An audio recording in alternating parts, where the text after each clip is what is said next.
Okay, we should be live. We are live on the new Threadripper system at 4K. Well, or streaming at 1440p, downscaled from 4K. But all the games are going to be at 4K.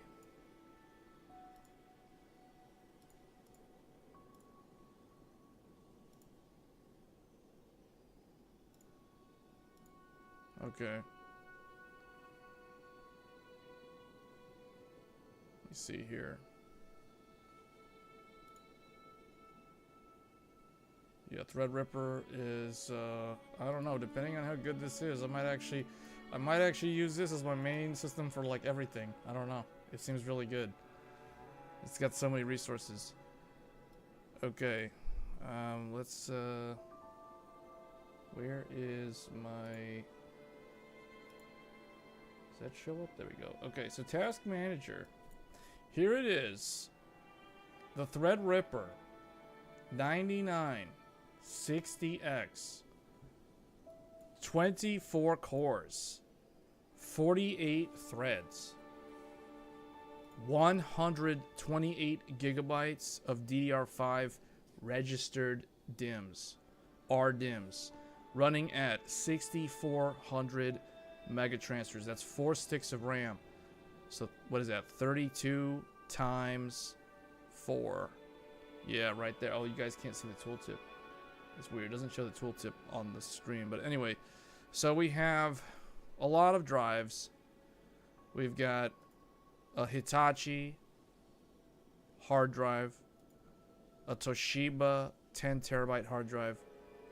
We've got a Crucial 2 terabyte Crucial P3, another Crucial P3 2 terabyte, another Crucial 2 terabyte P3, and then another one. So we got four Crucial P3s in a quad card.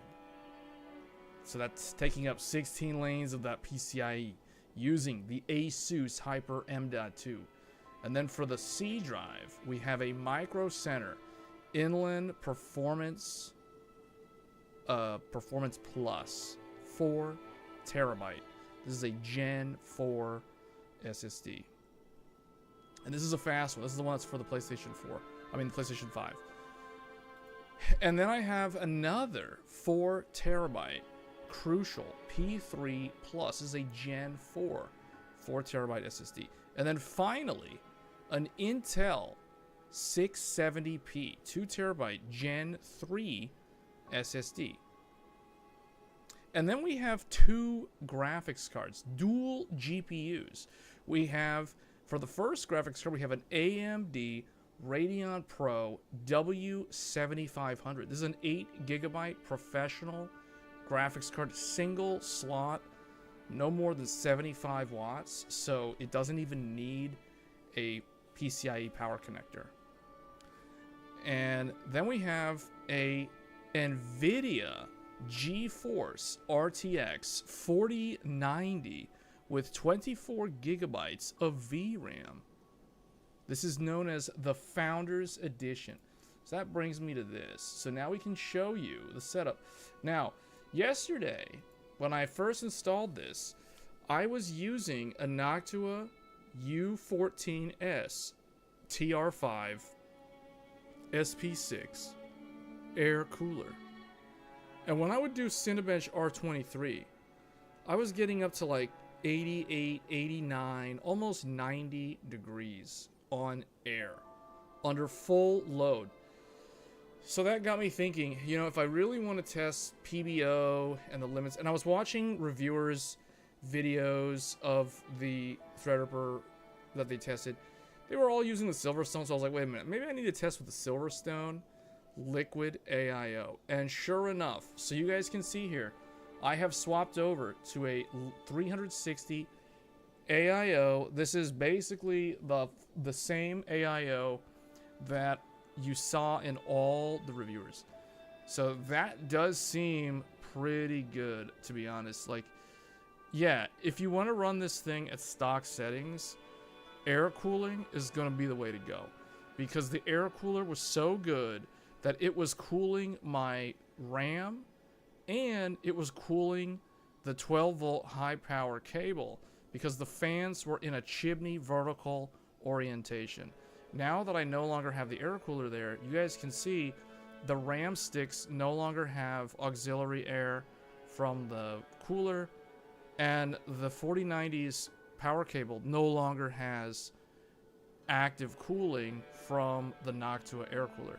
So that is something to be a little concerned about because it doesn't have extra cooling anymore.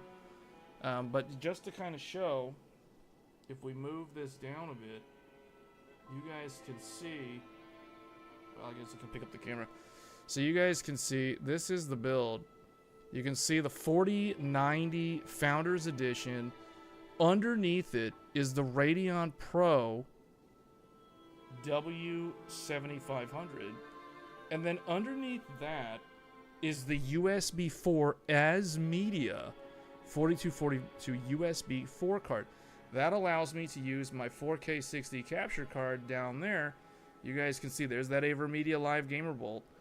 And then at the very bottom we have the Asus Hyper M.2 for 4 NVMe drives in that card down there.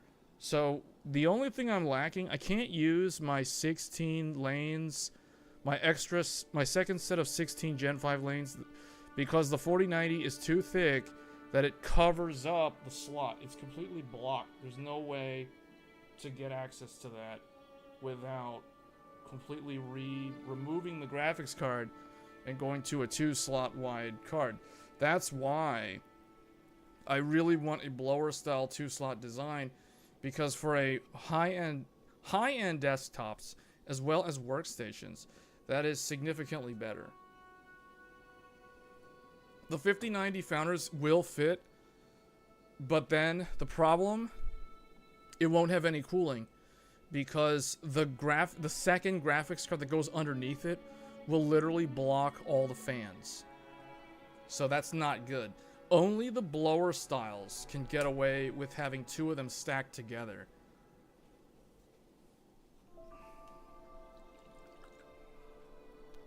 So yeah, that's why blower styles are the best ones for enterprise, for data center, for workstation, for HEDT. Because if you want to run, I need multiple graphics cards. Like two is basically the minimum requirement now, so I need to get like 2. But the problem is the 4090 is too thick, as you guys can see here.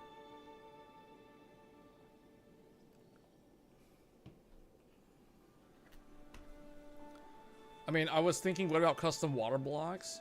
The problem with custom water blocks is I'm someone who takes apart the computer so frequently that water blocks would just get in the way. Like, it would just mess with my constant, like, influx upgrade cycle of changing parts out all the time. You know what I mean? So that's why I don't do that. But, you know, I'm actually very impressed with the Silverstone AIO. The Silverstone AIO, I might do a video about it, but that block, the cold plate that goes on the Threadripper, is so heavy and so thick. It is so much metal, man. It is so much metal. And the other thing that's cool about it is the pump is actually not on the CPU block. It is actually hidden away up there in the radiator where one of the 3 fans are located. So it's a very unique design for an AIO. In fact, it's the only AIO that I know of that doesn't actually have the pump next to the CPU. It's far away from the CPU. Yeah, stay modular. Yeah, exactly. That's why I can't do a custom loop. If I did a custom loop, it would be one of those computers that it would be like a showpiece. You know what I mean? You know how some other YouTube channels, they have like builds behind them and they never use those computers. Those computers are just there for show. It will be something like that. That's what a custom loop would be. It would just be nothing more than a decoration. It would be a decoration. It would be a set piece. But I don't know. I think if I keep using this computer for live streaming, I'll want to use this computer all the time for like everything. It'll completely destroy the purpose of having the other desktops. You know, it's just, this is so good. Like, it's got so much resources. It's incredible.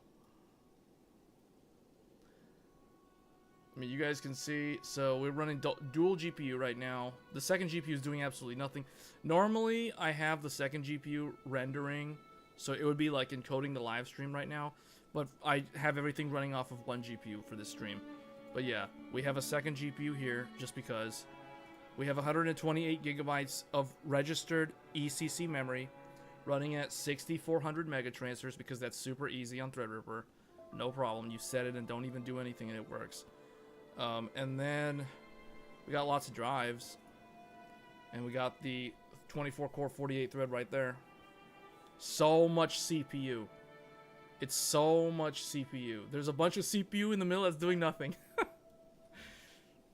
Resources. Did you update your RTX? You mean the driver? I think I'm on the latest driver, yeah. I think I updated it like last week. For this computer, yeah. This computer, I know I updated. The other computer, I think I updated a while back. This one was on a driver from February, and I updated it only like recently.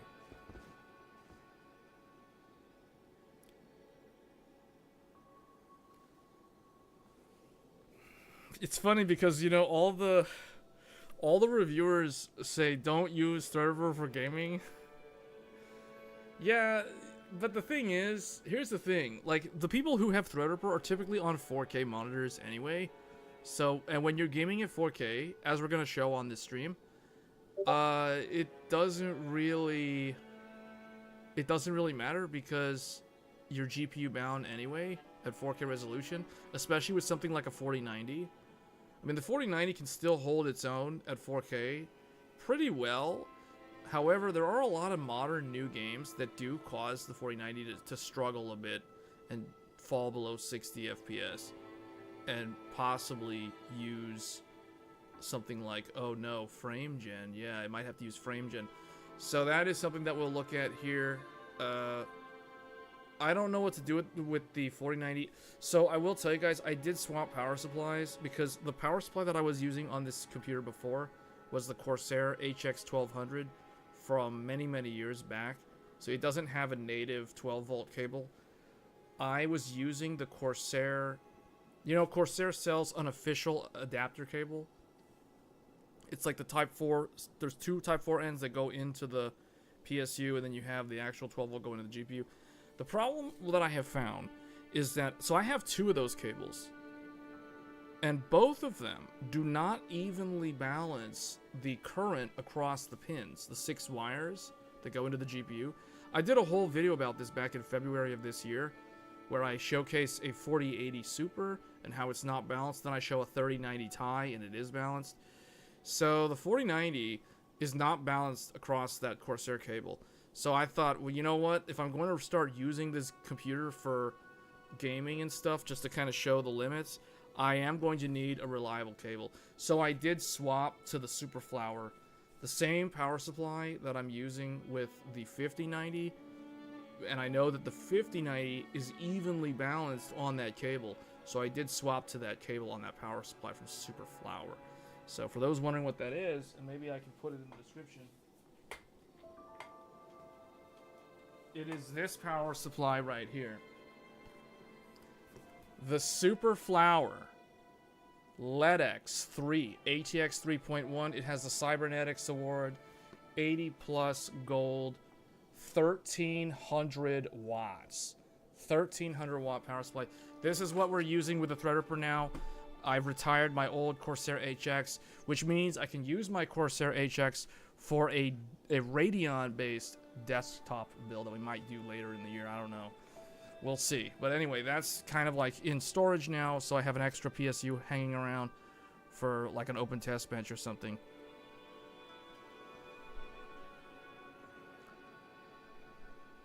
You didn't get the notification? Yeah, you know, some people keep telling me that whenever I stream to Twitch, they get the notification, but when I stream to YouTube, they don't necessarily get the notification. I don't know why.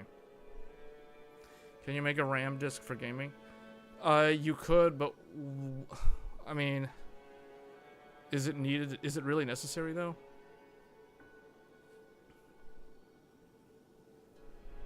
What are you trying to do with the RAM disk?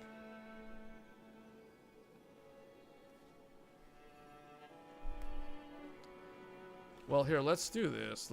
Let's get this out of the way. We can get back to this later. The Silverstone is doing a really good job, though. I will say that Silverstone is amazing. It's amazing. Whoever is doing the PR at AMD, whoever's choosing the parts for the reviewer kit, they are doing a lot better when it comes to choosing stuff, because the Silverstone AIO is probably the best AIO for Threadripper. I mean, it's literally made for Threadripper. It's got that super thick heat plate. I know RK was messaging me earlier about a picture of it. So here it is, for those that are wanting to see the Silverstone AIO. You can see that is a really, really thick, let me zoom in a bit more, but that is a super thick cold plate you guys can see on there. Very thick, very dense, very heavy. It's a very heavy cold plate. And on top of that, it requires you to use the T20 torque screwdriver to tighten it down.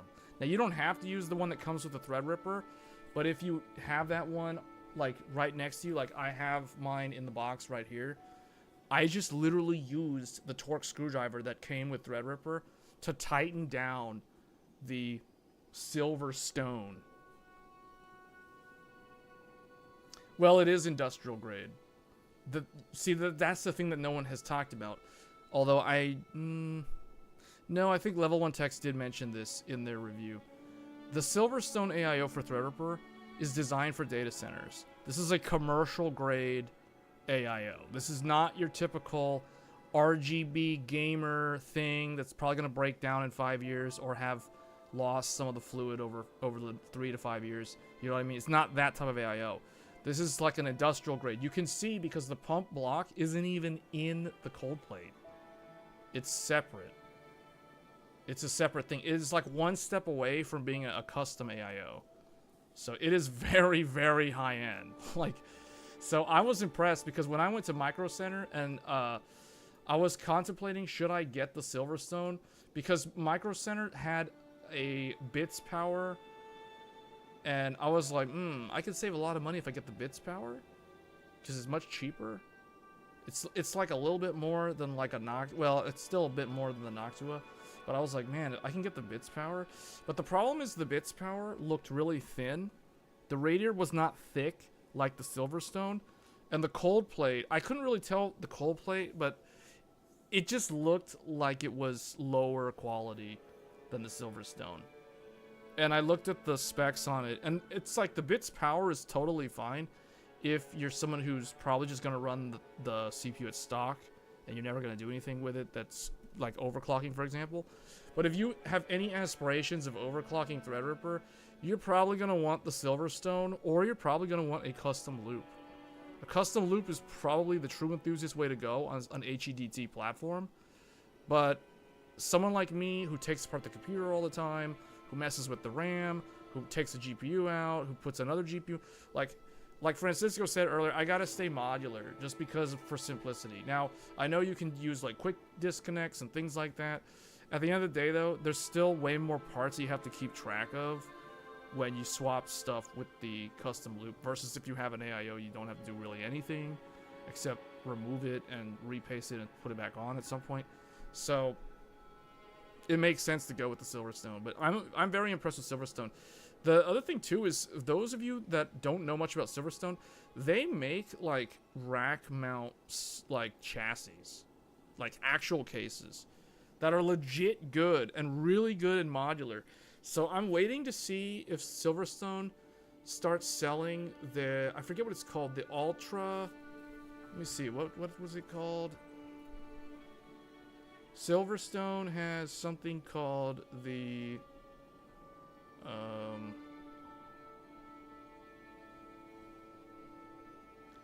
Ultra D1.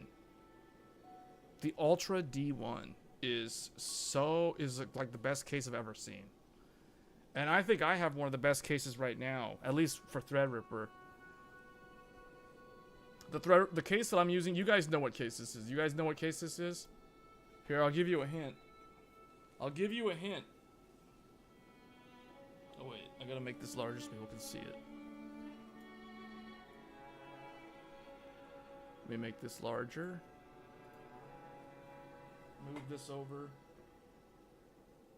I'll give you a hint. This case has a spectacular kickstand, an anti-GPU sag tray thing for the GPU. Oh, RK already got the answer. ProArt, yeah. It's the ProArt. It's the ProArt, the best kit. My favorite. This is currently my favorite case out of the cases that I have. It's the largest case that I have, and it's the most luxurious case that I have. It has the kickstand, the fancy kickstand. I mean, look at that. Look at that. It's got a...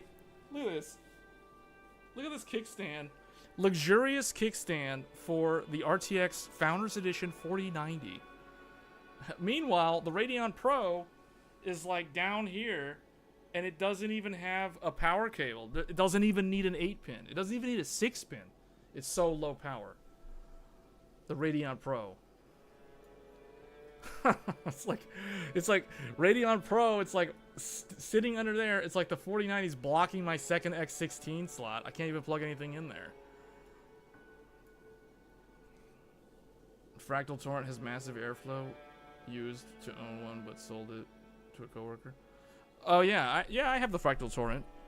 The Fractal Torrent's the best case for air. If you're doing like pure air cooling, that's a very good air cooler case. That is not a case that I would use if I was going to install an AIO. And we're using an AIO now. You can already tell from the Threadripper right there. But yeah, this is fantastic, man. This is fantastic. That Silverstone's really impressive, though. Really impressive. R23, I'm doing like 71 Celsius under full load. Versus like 89 on air, on the Noctua air cooler previously. What a difference just swapping coolers can make. That's like a, what, 17-degree drop? Or something like that. You know, I was concerned about the noise. At first I thought, oh dear, the fans can go to 2800 RPM. But so far they have not, I have not heard them get up that loud. I'll have to run a workload that runs for a very, very long time to see how loud it can actually get. But so far, like idling, just using it normally, we'll test a bunch of games and see if it ramps up, but I don't think it's going to get that loud. It's because the CPU is so efficient and completes everything so fast.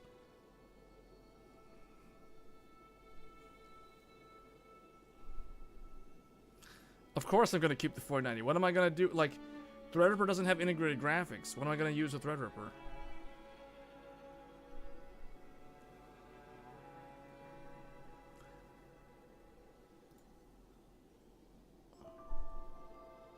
The motherboard is the one in the description. Oh wait, there's actually a bunch. Hold on. Let me put it in parentheses.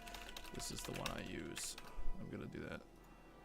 Alright, I updated. Well, you're probably not going to see it unless you refresh the stream for the description.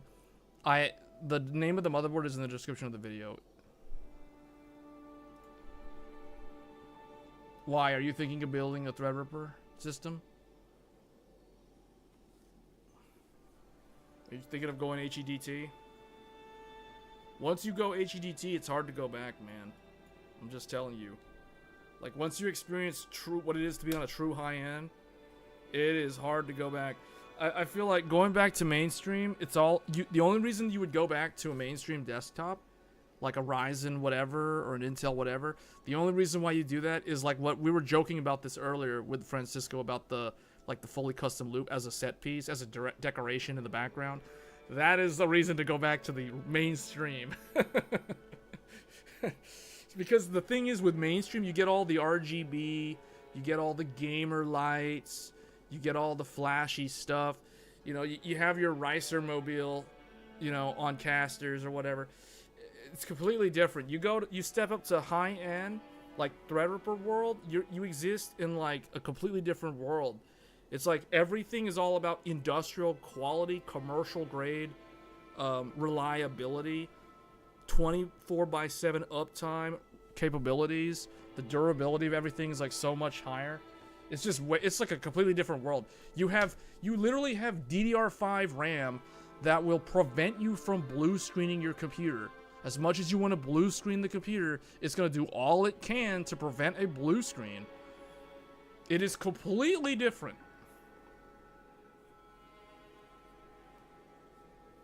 Error correction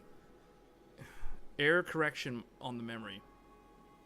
Like true full hardware error correction. Designed to run all the time. Yeah, I know. I mean, it's derivative of the server world. But you know what's happening in data center? You know another reason why I decided to pull the trigger on the Silverstone? The main reason was because I wanted to mess with PBO and overclocking on Threadripper. The other reason, in the data center world, with the Epic CPUs, and with the NVIDIA Blackwell AI GPUs, and the AMD MI AI GPUs, all the AI stuff, liquid cooling is becoming a normal thing to see in a data center now, like a super high-end next generation data center. They're starting to use liquid cooling in the data center market. And when you start seeing liquid cooling take off in the business world, now it's no longer a hobbyist thing for the gamers. Now it's like, this is the real deal.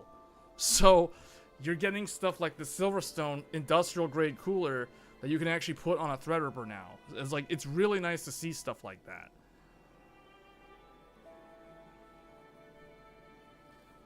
So, yeah, I just wish...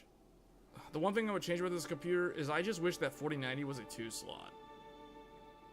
And it was a blower style. I know in China, you know what they're doing in China? They're taking 5090s and they're desoldering them and they're putting them on blower style PCBs. I kid you not. Let me see if I can find the story. Like, they're literally doing that in China. They're converting 5090s into blower style 5090s.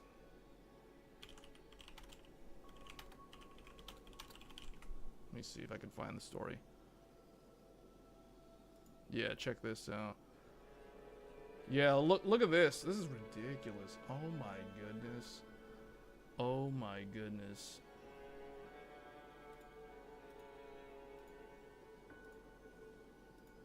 Oh, I gotta get this thing out of the way.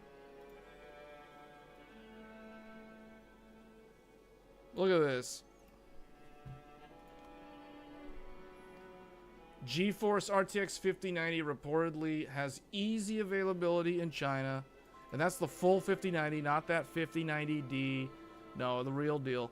After conversion to blower style, no GPU suffers from connector melting. Look at that. They turned all these 5090s into blower style. Man, can someone like sell these for real, like normally? I mean, this is the sort of thing that I want now.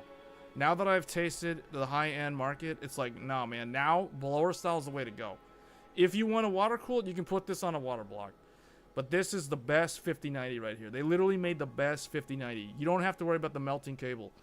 So here's the deal. Look, the Chinese market has no problem, blah, blah, blah. Just a few days, we reported on the GeForce 5090 smuggled into China, which is officially banned due to U.S. export policies. The GPUs in the lab get turned into dual slot. The GPUs... This sentence is hilarious. The GPUs in the lab, wherever that lab is, like somewhere in China, there's a lab. The lab. In the lab, get turned... It's like they're mutated. It's like someone put some kind of experimentation to get mutated into dual slot blower style cards, which are then deployed in the servers the servers. Yeah, they get deployed into the servers for AI workloads. Of course, they're gonna get deployed for AI workloads. The Billy channel has posted the video.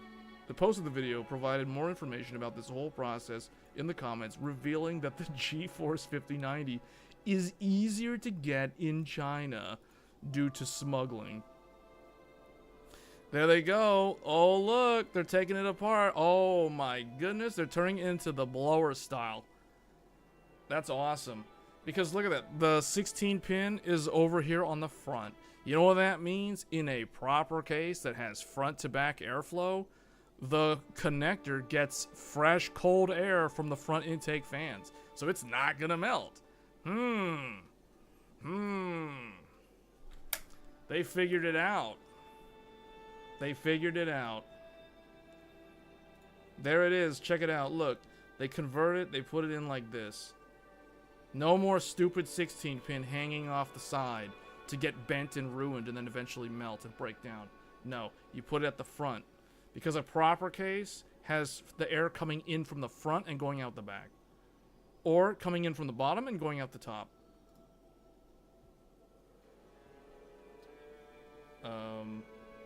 Yeah. So, yeah, this is it. Like, that's the real deal right there. True 5090s. Get to the lab. Get the chopper. Get to the lab.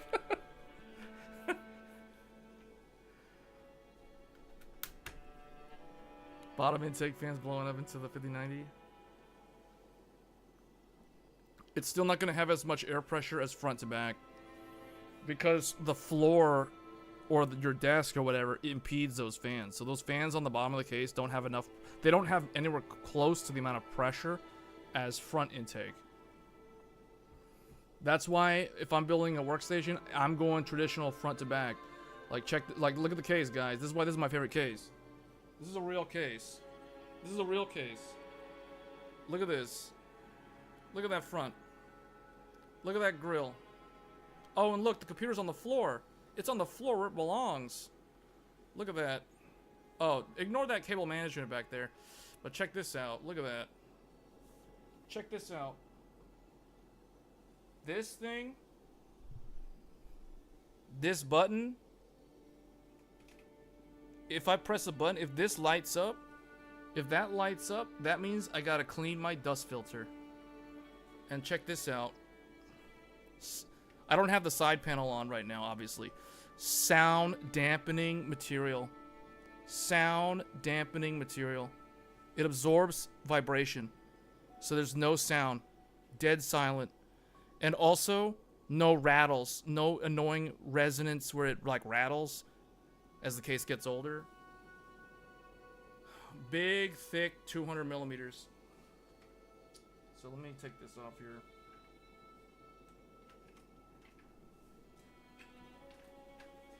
So see, look, check this out. See that grill? ProArt grill. Industrial grade dust filter right there. That's like changing the air conditioning. That's like changing your HVAC air filter. Look at that fan. Look at those fans. Look at those 200 millimeter fans. 200 millimeter fans. This case is also on wheels. It's got wheels at the back. But look how thick those fans are. Those fans are so thick. Look at that thick with a C. Look at that, double C. Look at those fans. 200 millimeter, super thick, like 3-inch thick fans. That is industrial grade right there. That's what I'm talking about. That big whoosh of air is going right across that whole thing. And there's two of them. There's the one down here. Oh, look, my hard drives. My hard drives get all that air. Oh, look, the 16 pin, the stupid connector that can melt. Let me get another light. Let me shine another light. The you know how the 16 pin, because you not only have to worry about the connector on the GPU melting, you have to also worry about the connector on the PSU side melting. But we got this big old fan right here blowing all that cold air over my power supply cables, cooling off the 16 pin that's connected to the power supply and the GPU. Big old fans. Big fan. Look at that fan. Look at that fan. That is a real deal fan. That looks like the fan that cools the radiator in a car. I mean, look at that. Look how thick that is. That is a huge Chongus fan. Look at that. 200 millimeters. There's two. 400 millimeter. Can you imagine if this was an AIO? It would be like a square-ish AIO. Look at that. Man. 4090. Radeon Professional Edition down there. There's a Radeon Pro down there. Look at that Radeon Pro W7500. LED X 1300 watt. 4 SSDs on that Asus Hyper M.2 down there. USB 4 Thunderbolt 4 right there, wedged in between the Radeon Pro and the NVMe quad card. That is a workstation, guys. That is a true high-end desktop. 360 AIO with those big industrial-grade commercial fans. 2800 RPM max. Big old 140 millimeter at the back. Dead silent. Can't even hear it. Active cooling on the VRM. We got dual fans on the Sage, cooling the VRM and the RAM. Thick heat plate, cold plate, whatever you want to call heat plate. Heat plate, cold plate, whatever. Cooling the Threadripper. Oh, also, up top, you can't really see it because I've got the grill. The AIO, the pump is actually up here. Actually, let me see if I can open this up. Hold on. Let me see if I can get this.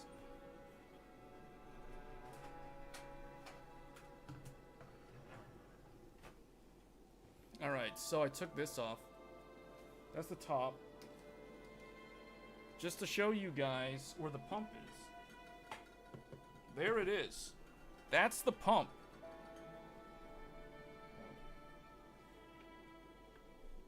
That's the pump block on the AIO. This is a thick radiator. Look at that radiator.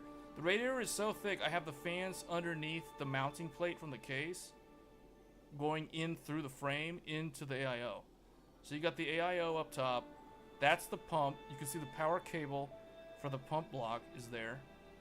And then you got all that radiator at the back. It runs all the way down. That is an industrial grade Silverstone AIO. This is true high-end.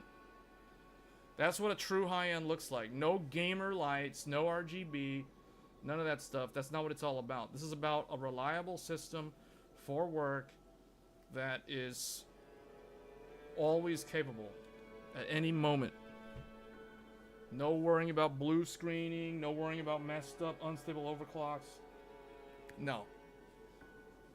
Rock solid stability.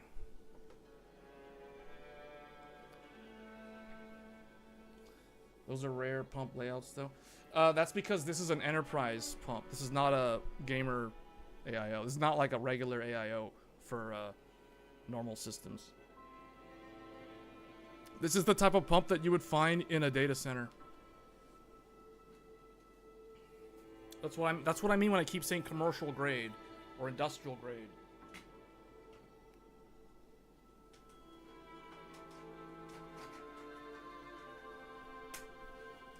Let me put this thing back together.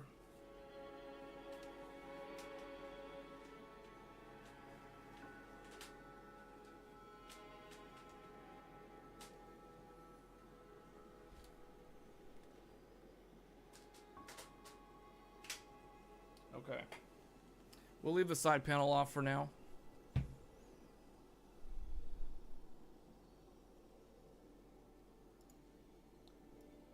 Okay.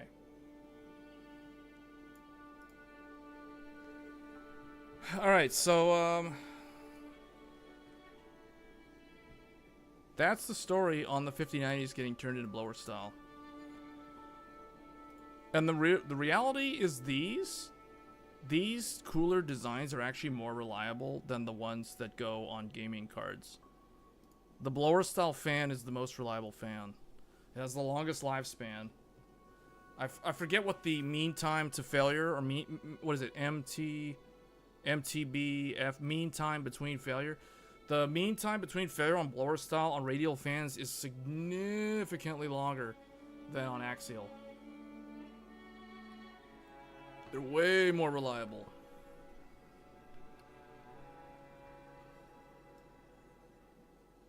Okay, so let's go ahead and do some let's do some gaming stuff on here. Let's start with Elden Ring Night Rain, everybody's favorite game of the year contender. Elden Ring Night Rain. This is it. I guess ooh. There's a new Everdark. There's a new Everdark. Here, let's just queue up and see. Win or lose, we're swapping to a different game after this.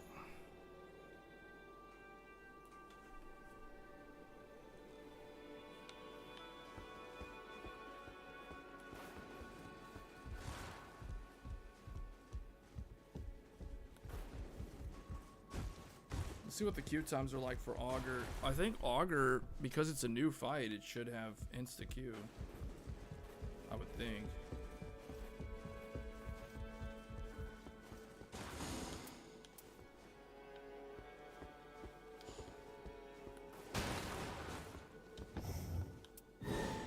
Oh, as soon as I go to adjust my relics, matchmaking complete.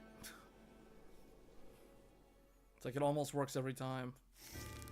You forget to change something, it's like, oh, we're ready to go.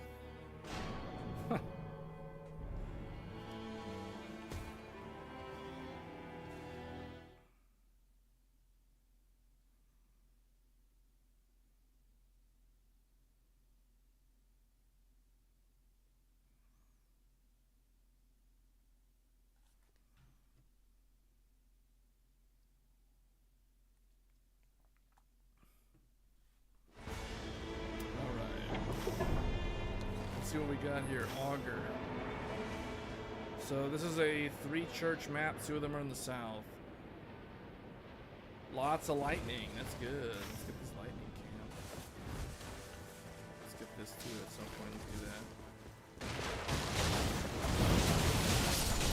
Oh, we got Guardian in here too.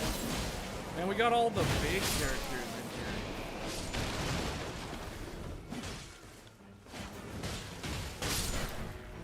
Improve holy power. That guy doesn't want that.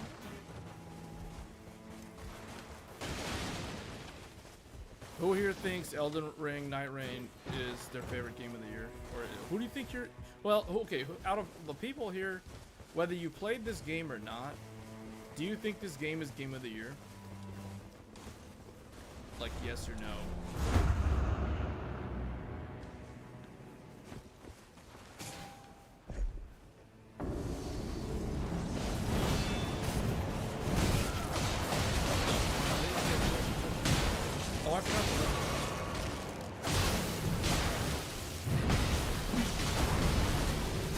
Mr. Goldwell says no. He's like...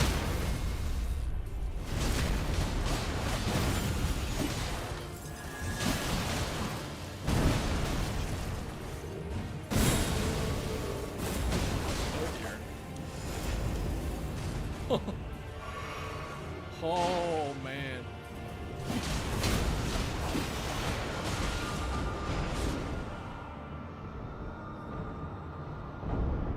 Are you all level 1? Man, we're trying to fight this guy at level 1, no wonder. None of us leveled up. None of us got level 2. I thought I was the only one that was level 1.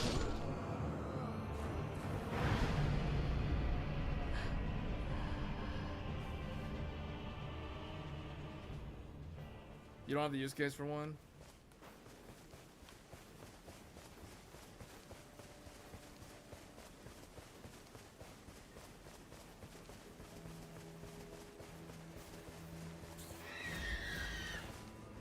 Man, we need to level up. We should have at least got level 2 before attempting this fight.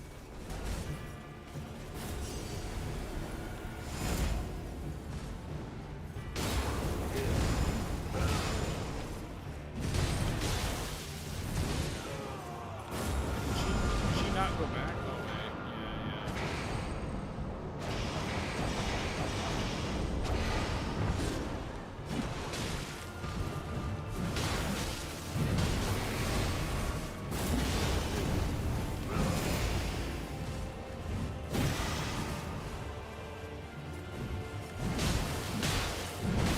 like no damage to this guy.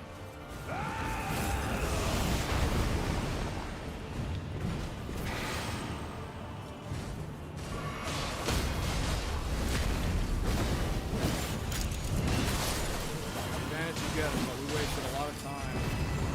We wasted an awful lot of time on that fight.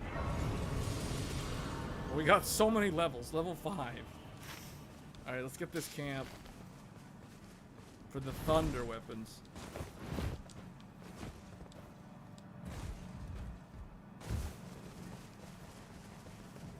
I mean, I have the low end Threadripper. RK has the like the more like the one that most will probably actually get. The 32 cores. I have the measly 24 core. I've only got 24 cores.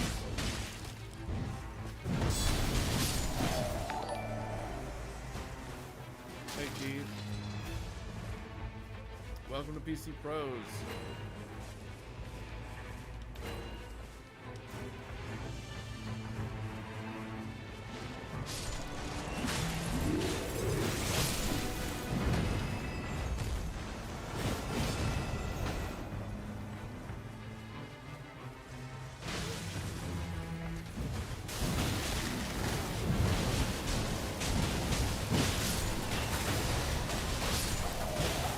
You know what though? I realized I feel like this is like having a developer's workstation. I might actually take the great sword for now. I might actually use that. It's so small on this character though. She should probably take that. I don't know why Duchess isn't taking any of this stuff. Like, she could actually benefit from these things.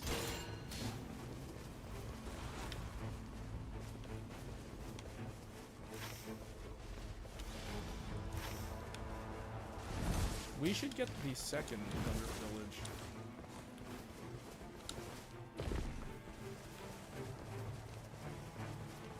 Beam NG?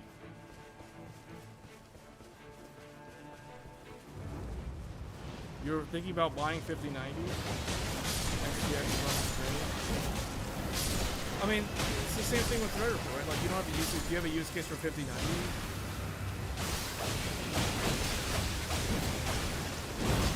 If your current GPU, you know, I'm gonna use the same stance that Steve over at Genshin Impact takes on those things.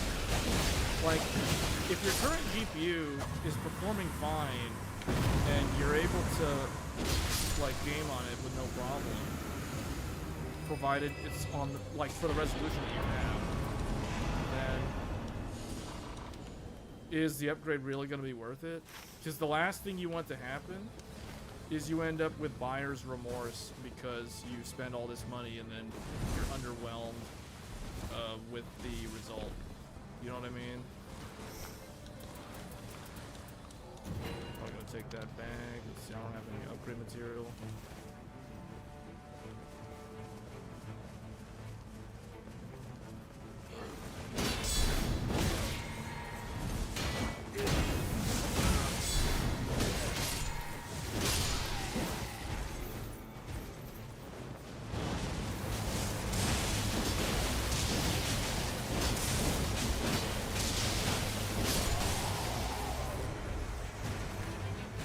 BeamNG scales with cores?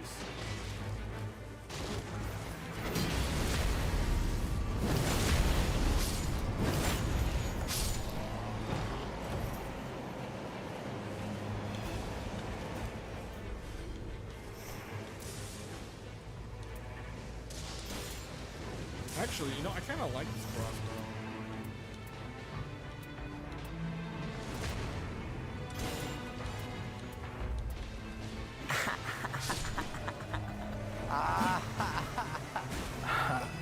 Is this a thing? Like, if someone plays games with Threadripper and goes against what everyone says not to do, is people are just gonna subscribe to the channel? It's like, don't play games on Threadripper. It's like, why? Why not? Oh, why did someone disconnect from the match?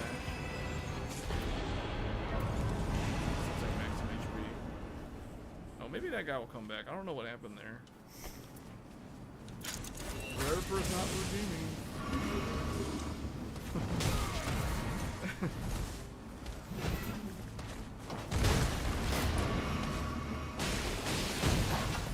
Okay, this thing's got such a good.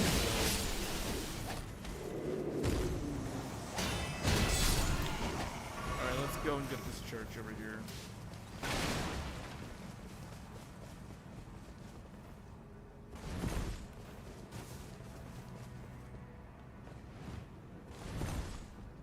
Does she have the thing? Oh wait, she's gonna jump over there.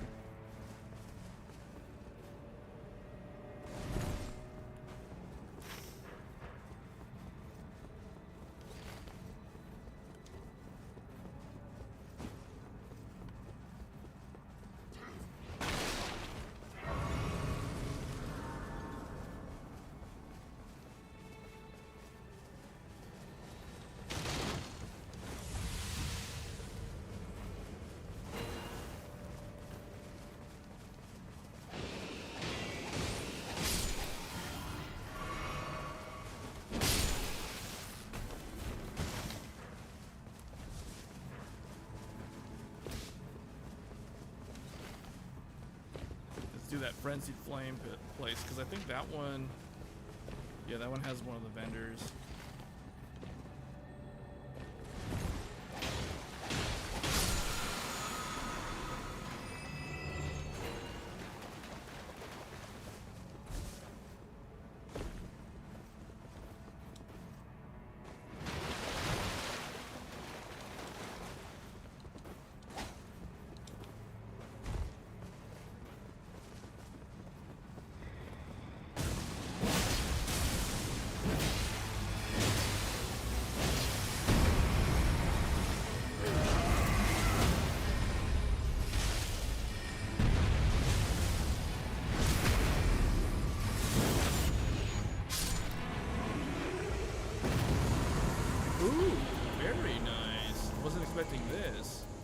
This is better than what I started with. In fact, I'll throw away what I started with. That. Or maybe I'll take it back and just get rid of one of these. Yeah, I can go dual colossal. I just realized that. That's. Oh wait, that's a holy weapon. Never mind. Good thing I didn't throw away my starting weapon. I actually need it. So I actually need to upgrade it.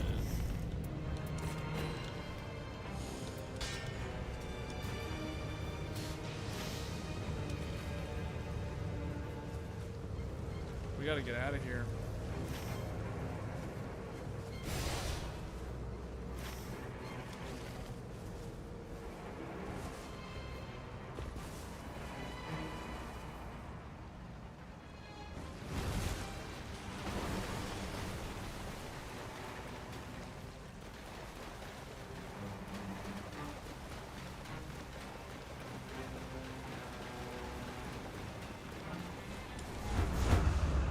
I will need to work on upgrading to purple.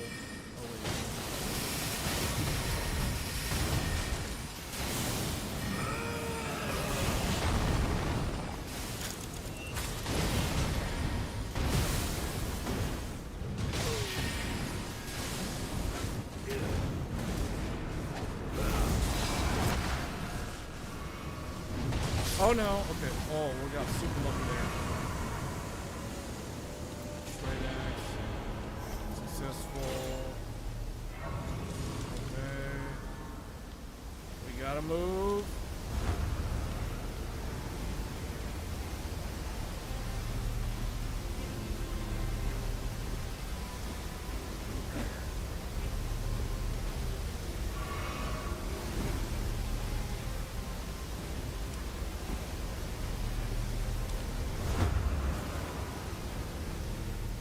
Wow, she unlocked that thing real fast. Can we get to it, though?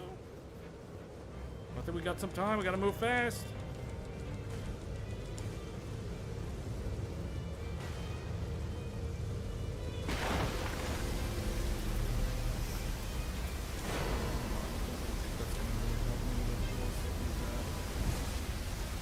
could help.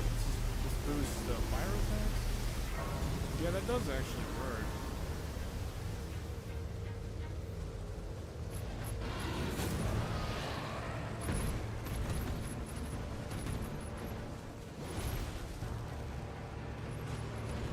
Yeah, we don't have time. Don't fight that thing.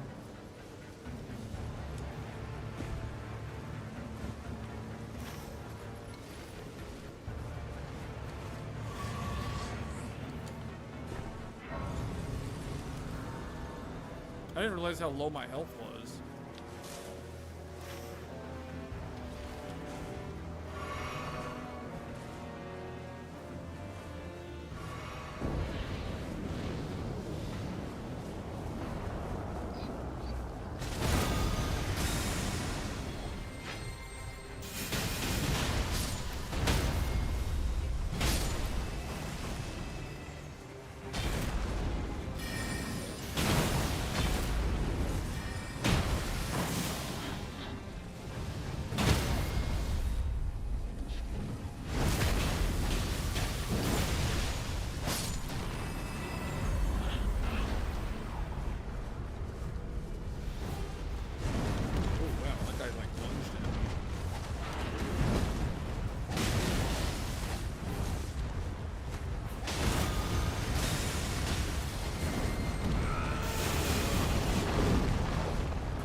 Remember this guy from Dark Souls 2? This is one of the most memorable bosses in Dark Souls 2.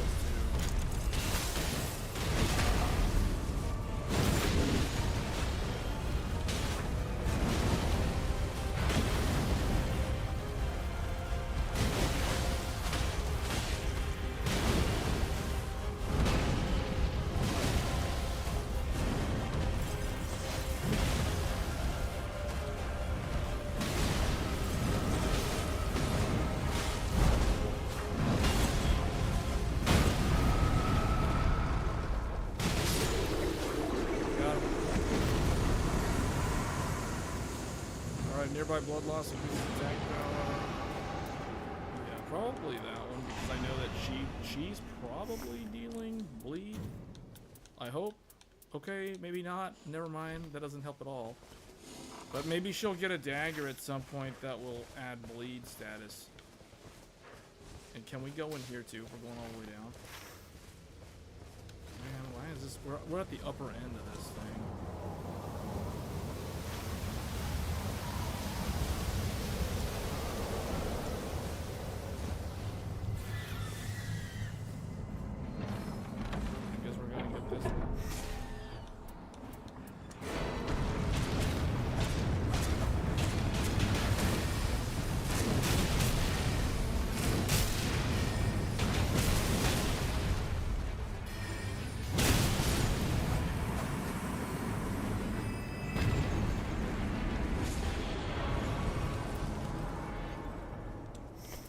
I guess I'll go with improved.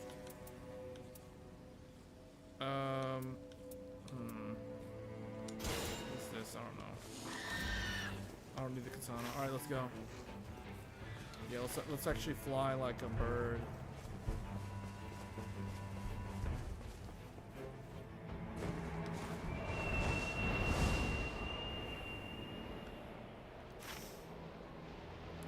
I need to do the cave, and I need to get these two.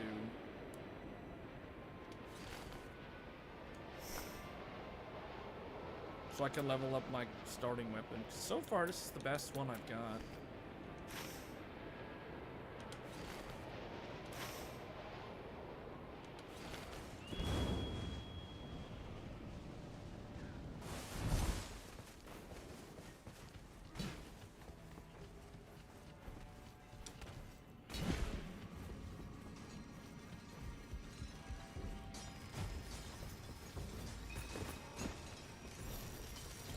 I do think Night Rain is probably one of the best games I've played all year. Who here is going to be playing Call of Duty when it comes out? Wait, is there anyone here that prefers Battlefield over Call of Duty? I guess we can check here. I don't really need any of this stuff. We just look.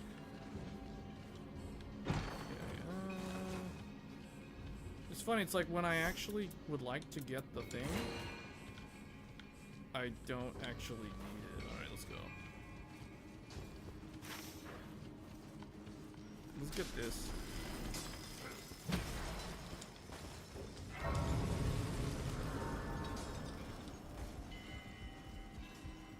Oh, you prefer Battlefield over Call of Duty? Isn't the difference Battlefield is going for more realism? Like with the physics?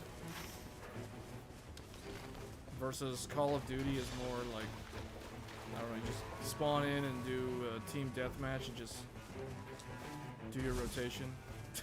That's pretty much all it seems like. That's why I haven't played Call of Duty in so many years.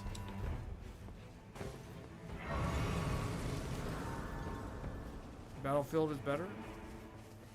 I played a lot of Battlefield 1, but I didn't really play much of Battlefield after Battlefield 1.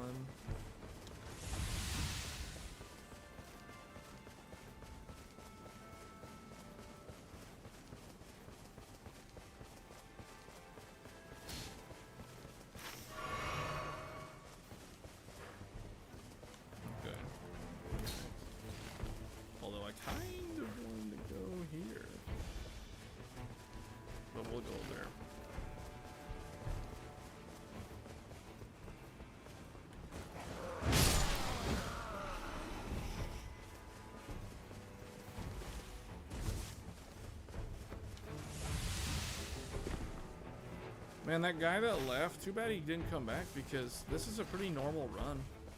So far, there hasn't been any weird stuff that's happened on this run. There's no invasion, there's no, like, boss invasion, like nothing. It's just regular, everything regular.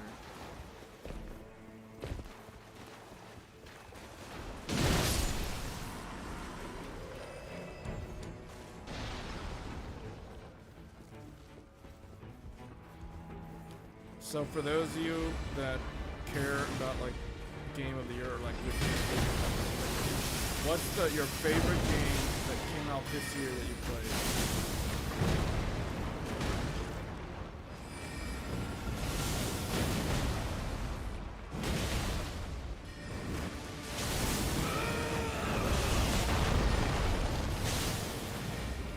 Where is he? Can't tell where the red fox. What does the fox say? Where'd he go? Come over here. Yeah.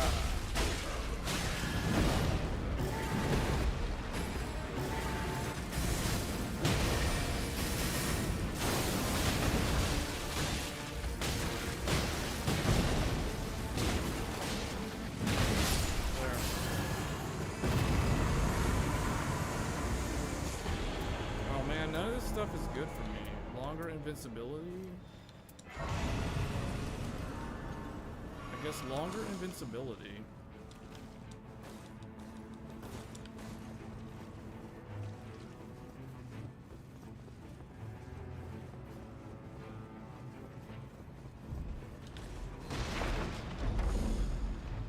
Critical hits restore HP. I guess I go critical hits restore HP. Battlefield, you play with a very different mindset. I would never have known. Like, what makes it so different, though? Isn't squad or army level of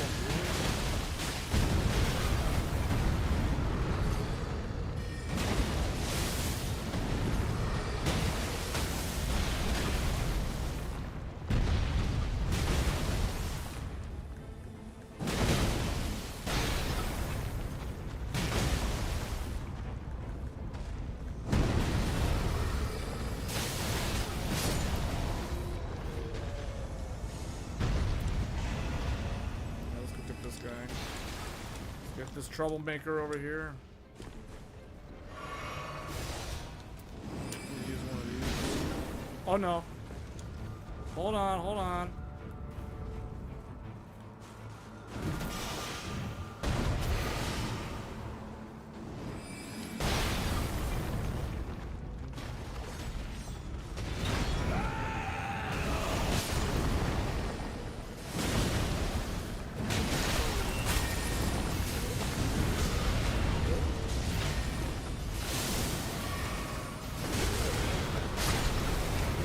Man, big Threadripper. This guy's a big Threadripper. Oh, whoa, whoa, whoa, whoa, whoa.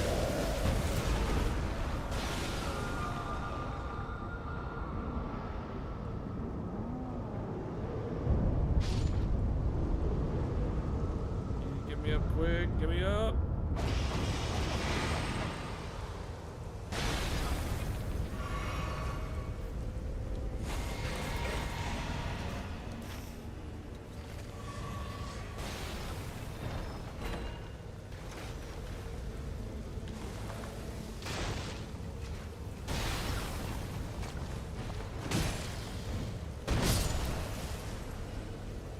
We're gonna, oh, it cut it in half.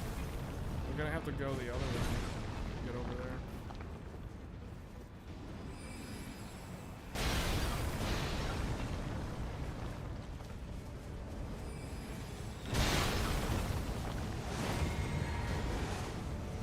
Somebody's throwing something at me. I'm going up, I'm going up.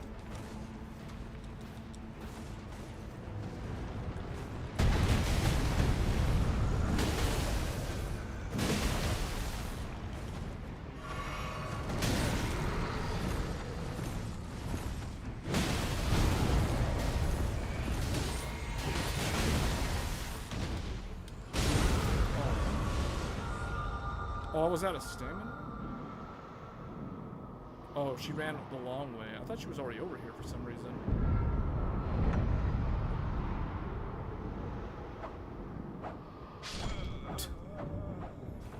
It's a slower paced game with fast paced chaos.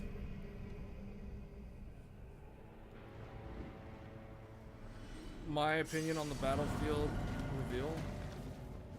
I mean, I don't really have a very strong opinion. I do like Battlefield more than Call of Duty. Call of Duty seems fast. Battlefield's the one that seems slower to me.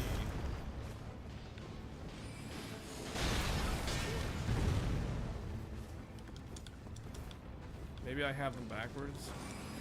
Battlefield to me seems more realistic. Call of Duty seems like fake.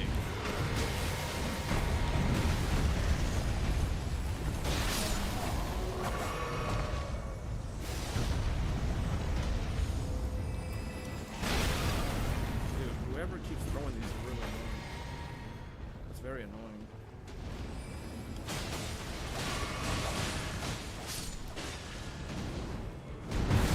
What the?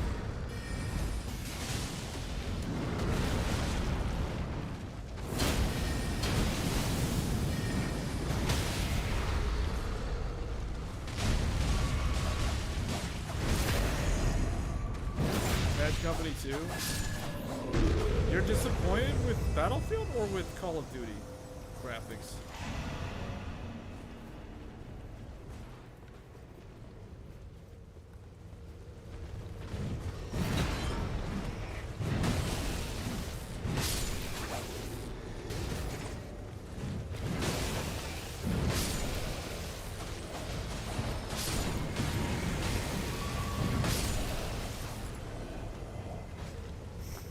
Lightning damage negation.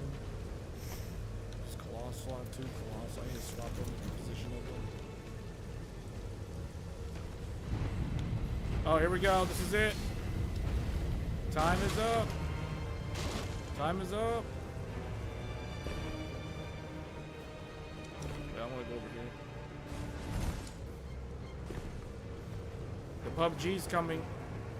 What do you guys think of PUBG? Does anybody here still play PUBG?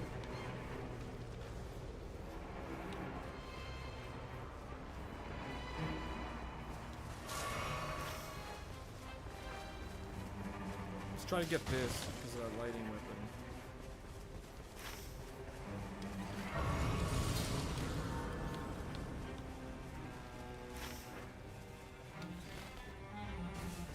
need to see if I can get a legendary lightning weapon.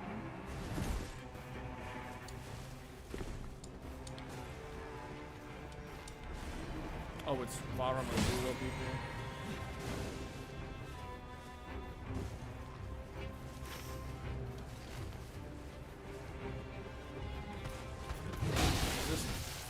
That one isn't even the boss. Where is he? Is this the boss? Oh yeah, you're the boss. Come over here. It's like, look at me. I'm the boss now.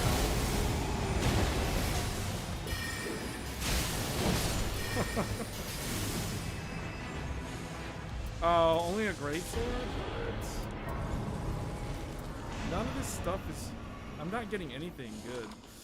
That's the reason why I have to bring a weapon that already has the elemental weakness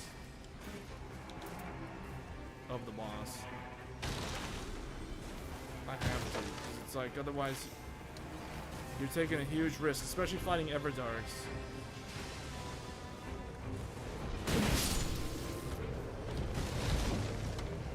What is this? Inflict sleep.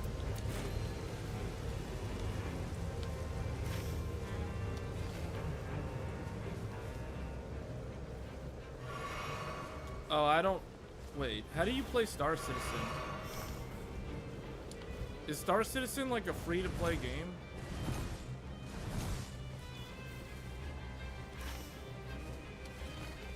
It's funny you mentioned Star Citizen. Like, that's a game that I think they let people play. Like, they let everybody publicly, like, play it at one point, like a few years ago. It was like, I think 2022. I haven't played it since 2022. I was using my RTX, what was I using? 3090 Ti with that game. Star Citizen. 3090 Ti with the Ryzen 7 5800X.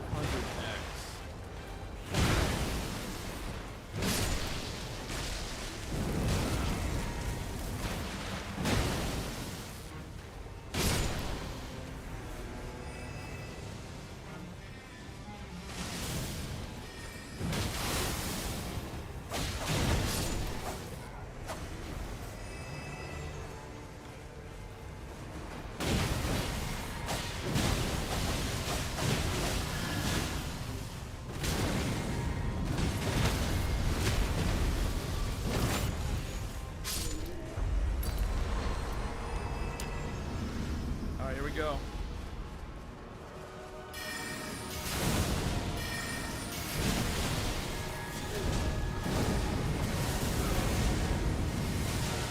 Oh, I died to black flame.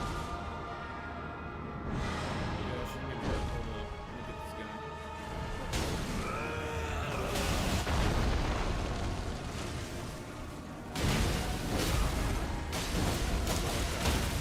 This guy hits pretty hard.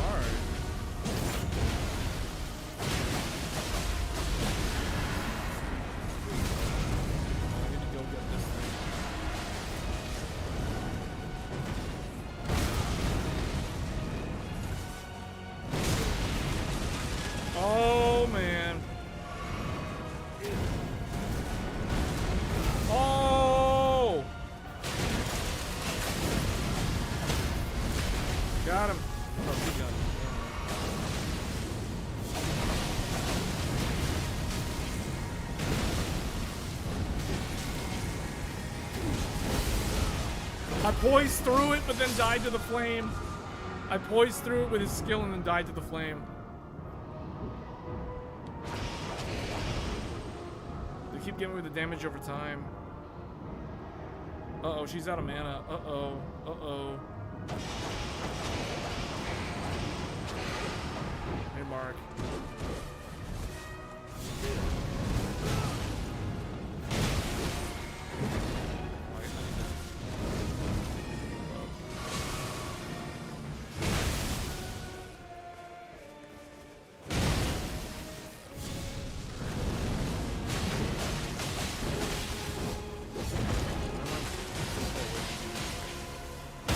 There we go.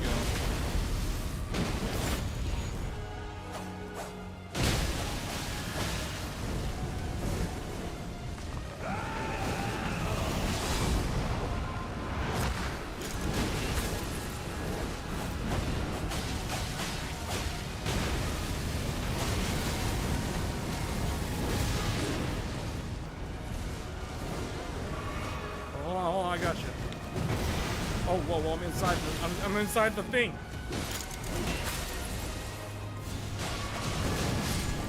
God. That was close. Okay, I'm taking Rise from defeat.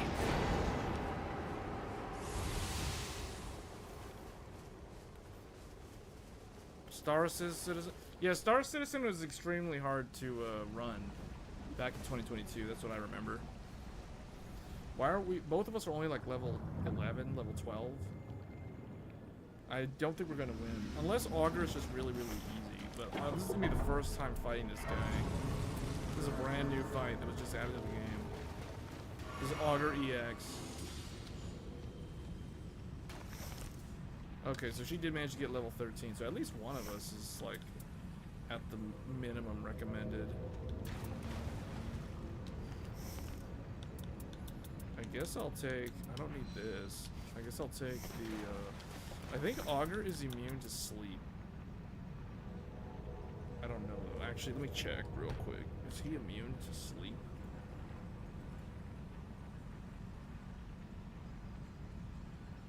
He's immune to sleep. So this isn't gonna do anything to him. So this is like a complete waste. I am going to get the... I'll just get 2 more of these. And I'll get 2 of these. There.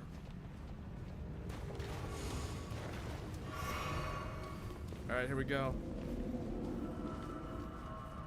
Do you need the $45 starter pack for the game? Is it officially released though? Like, or is it still like an alpha test? Because that game to me is always like a joke. It's like it's always in alpha test forever.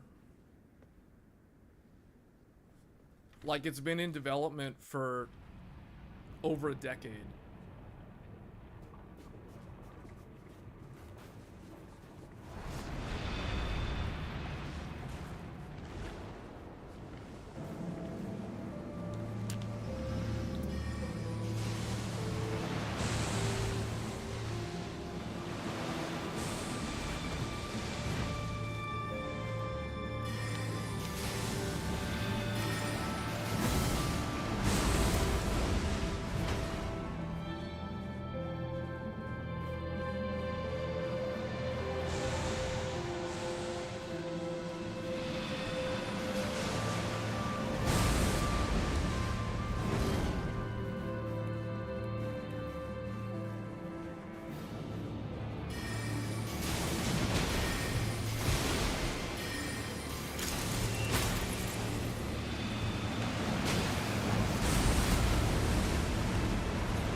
Get him to come over here.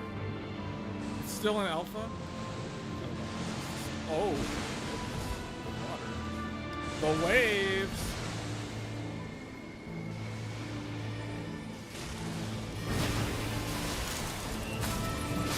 There, we got him. That was phase 1. Whoa, what? Huh? Huh? What? Storm Ruler? Demon Souls? What? Oh! What? Demon Souls? What? Demon Souls in the game? Oh! Whoa, whoa, whoa! This is literally Demon Souls! They really went there. What? Man, this game is so contender for Game of the Year. They're still trying to get that Game of the Year. They're trying to cinch that Game of the Year. Death Stranding 2 is in trouble. Death Stranding 2 is in trouble. How do you charge it up? Am I doing it? How is she doing the really strong one? Oh! What? Oh. This is like Storm King.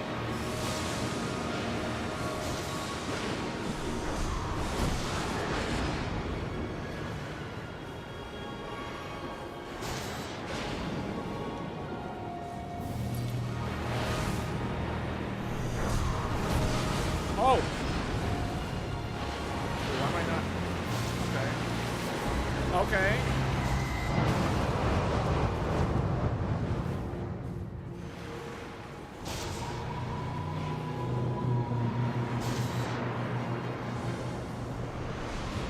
Oh man, here come big wave, big wave, big wave. Oh, there's a big wave over there. There's a wave. Those aren't mountains, those are waves.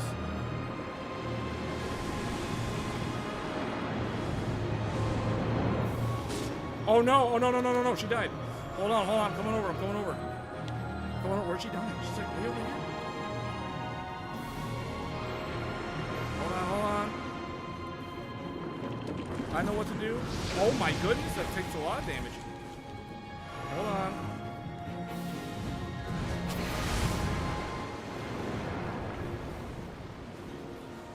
How do you charge it up? Oh! Oh!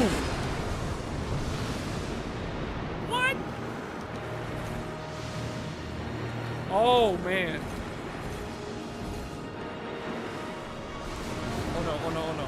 Oh no, oh no. He's doing landmines, he's doing landmines. I don't have any more healing. Where is she?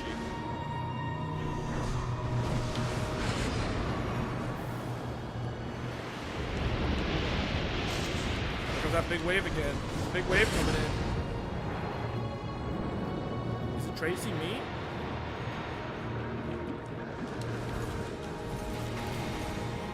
Man, that does a lot of damage.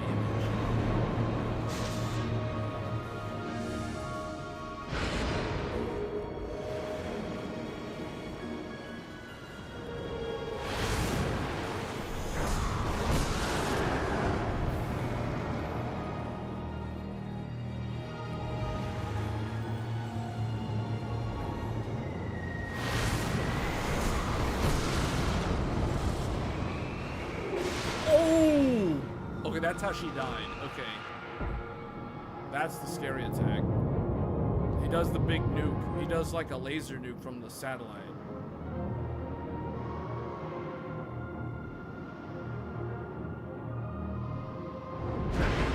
What? Okay, so she can use... Okay, I did not know that. That's cool. You can actually use the storm to revive your allies.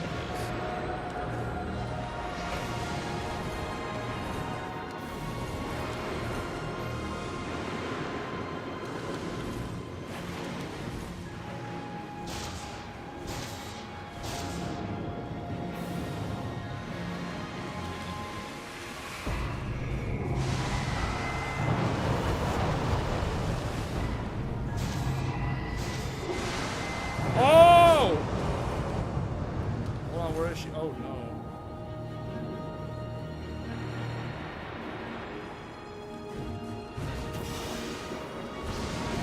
Oh no. Oh, I wasn't paying attention. I should have looked at him. I should never turn your back on the boss. Alright, we have one more chance. I can get her up. Alright, this is it.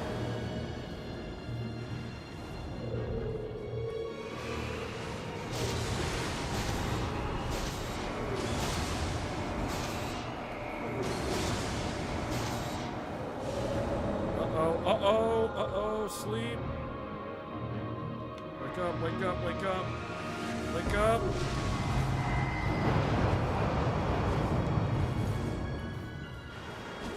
Why am I... Oh, I have no mana. Yeah, you gotta bring star shards.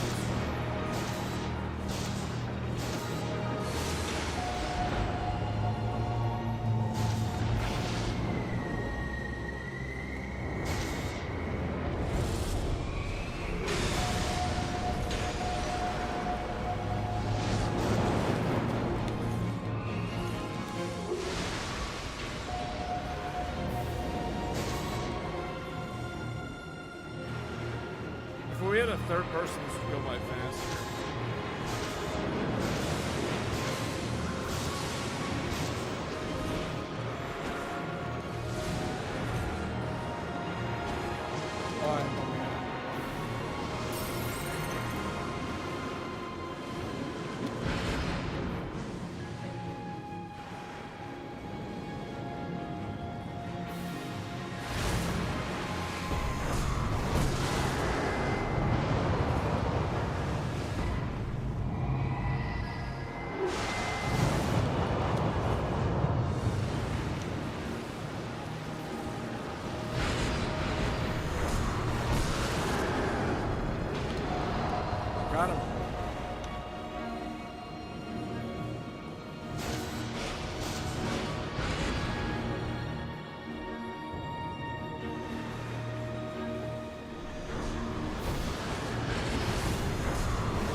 she died again.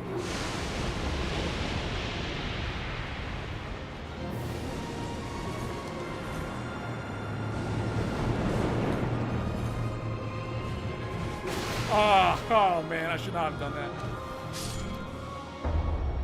That was actually a really good first try. That was my first time doing that fight. I did not know what to expect.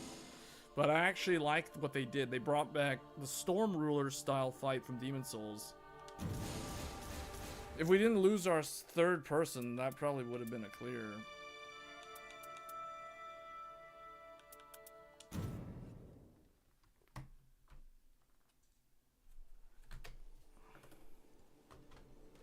All right.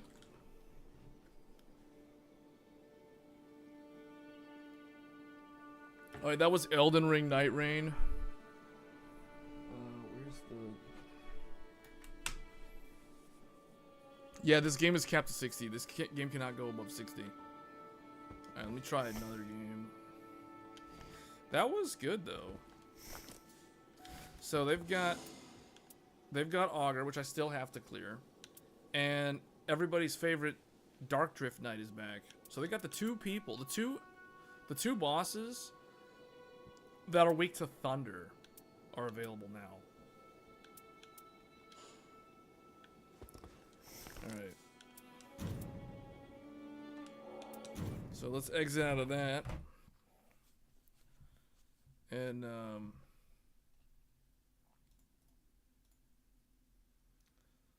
me see.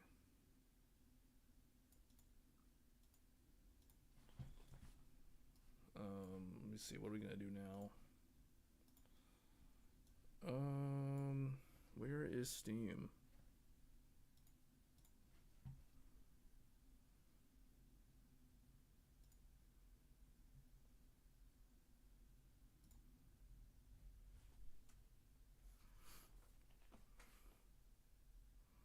We're gonna fire up the next game. Should probably edit this, but I'll just leave it like that. Well, let me update the name of the game. We're gonna keep changing games. I think I spent a little bit too much time on that game. Apparently we've been live for already 90 minutes.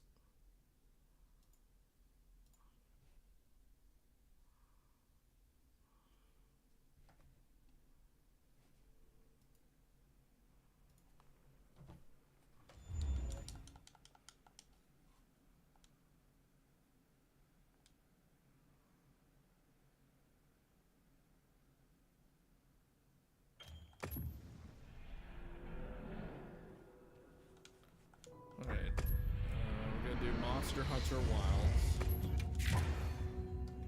Oh. Forgot to update this. I don't see the game on the list though. There it is.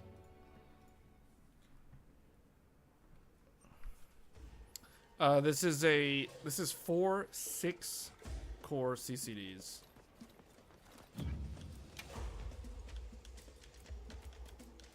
The festival in Monster Hunter Wilds is still ongoing.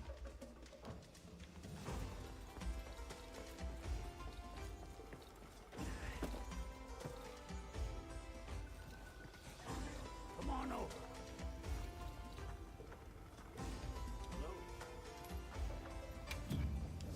Actually, I need to update this and see. We're not going to spend too much time in here. Well, let's see.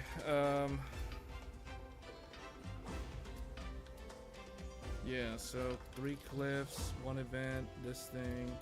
I feel like they do this on a rotation.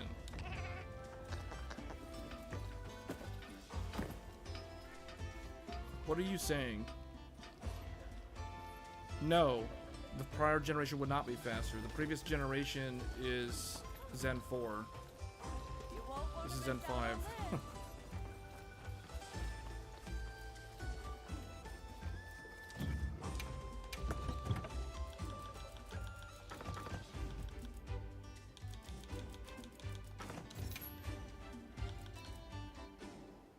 What do you mean isolated to 1 CCD?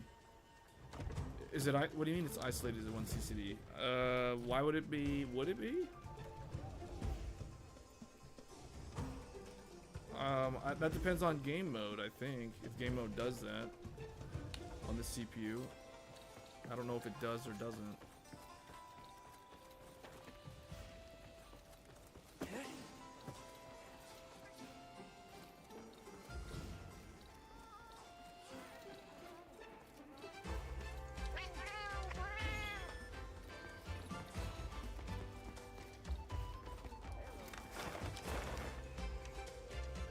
I kind of want to do this Oshia one. Why does it say Dragon Torch though?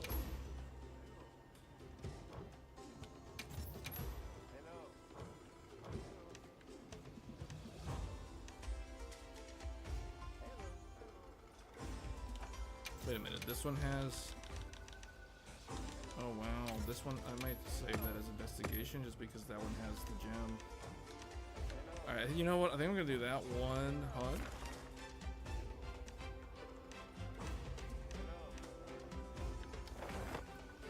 It wants me to do 3 cliffs. We're not gonna do all of them. In fact, I'll probably just do that one. Got everything you need? Lagia. Welcome back. But to hunt Lagia, we're probably gonna do not this. Actually, what are the quests that are available?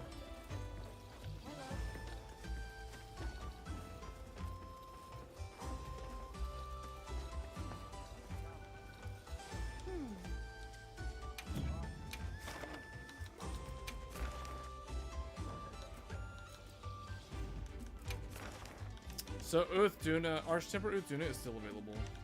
Putting up a stink. What do I need for that? Don't I have all the things? Let me know if you change your mind. Hold on, I need to make sure. Can I craft all the things that I need to craft?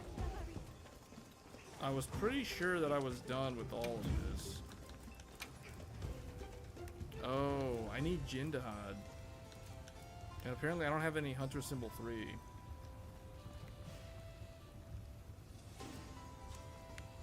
Uthuna.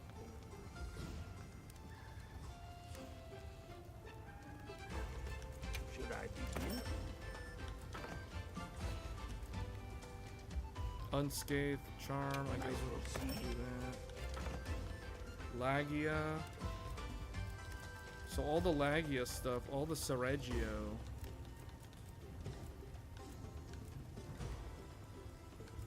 All of these things. You have any requests? Unscathed. Should I begin? Raydow, Power Charm 2. Power Charm and Maintenance are the ones, right? I need Gravios, and I need, oh man. I need 100 Symbol 3s. I never have enough of those. This game, Steam doesn't report the FPS correctly in this game, just FYI. It's broken with this RE engine thing. No, that's not the correct one, because notice it's saying 10 on FSR, which is wrong. Here, to fix it, I need to actually, like, not show all of those things. Here, just do this. There you go. Does it do FPS details? What happens if I do all of it? The problem with this is it breaks, so really only single value is the one that always is active. It freezes the actual number if you do full detail in this game. And I've seen it happen in other games, but this game in particular, it always messes up with Steam's overlay. So you kind of need, I don't know, like, I think the Afterburner one does a better job. The problem with Afterburner is it doesn't actually, you can't display the stuff from the Epic, or not Epic, Threadripper CPU.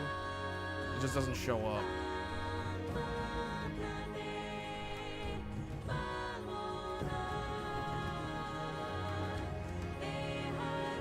So, okay, hold on.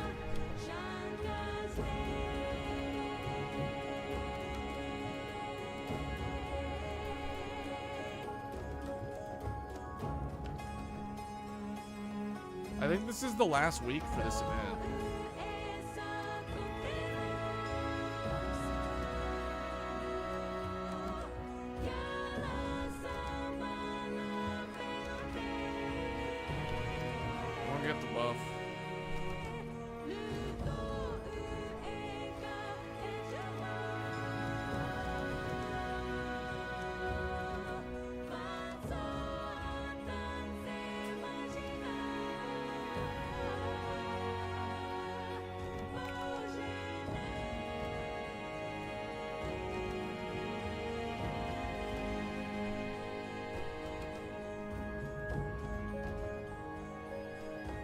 Anyway, I was asking earlier, how do you play Star Citizen?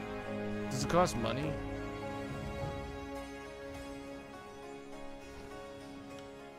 Is the alpha test free to play? I assume it's probably not. Otherwise, I feel like that game, 'cause that's a game that you hear about every now and then, but then when you realize it's in an alpha test, then it's like, oh, okay, well, I guess we're not playing that.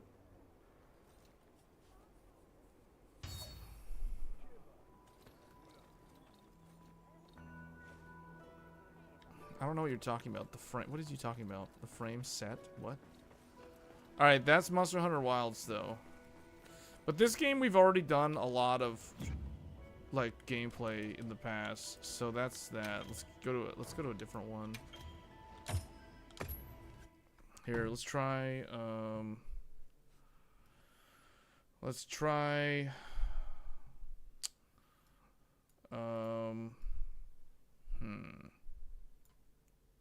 I mean, I can try the Afterburner thing with Final Fantasy XIV and see how that looks. That won't use Steam, though. There's no Steam on that. So I'll have to fire up Afterburner.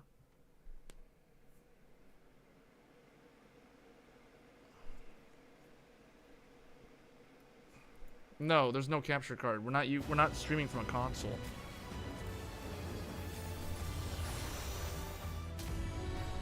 We're not using a capture card.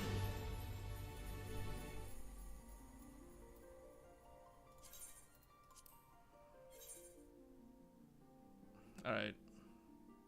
Oh, wait. This is... Whoops. You guys aren't even seeing it. Oh, it's capped to 60? Hold on. There it is.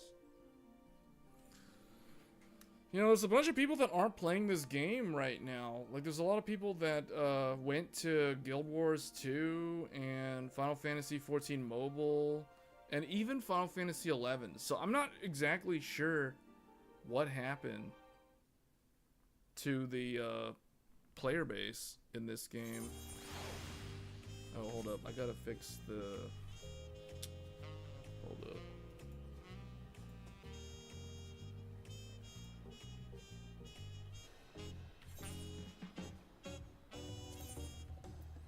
What do I have this to? Oh, main display. Refresh. There we go. Okay. Now it's running at the up to the refresh rate of the main display. Now, the refresh rate of this monitor is 144 Hertz. So this will cap at 144 frames per second looking at the skybox. But because this is the Final Fantasy XIV, this is DirectX 11. This is a DirectX 11 game. This is one of the few DirectX 11 games that I still have.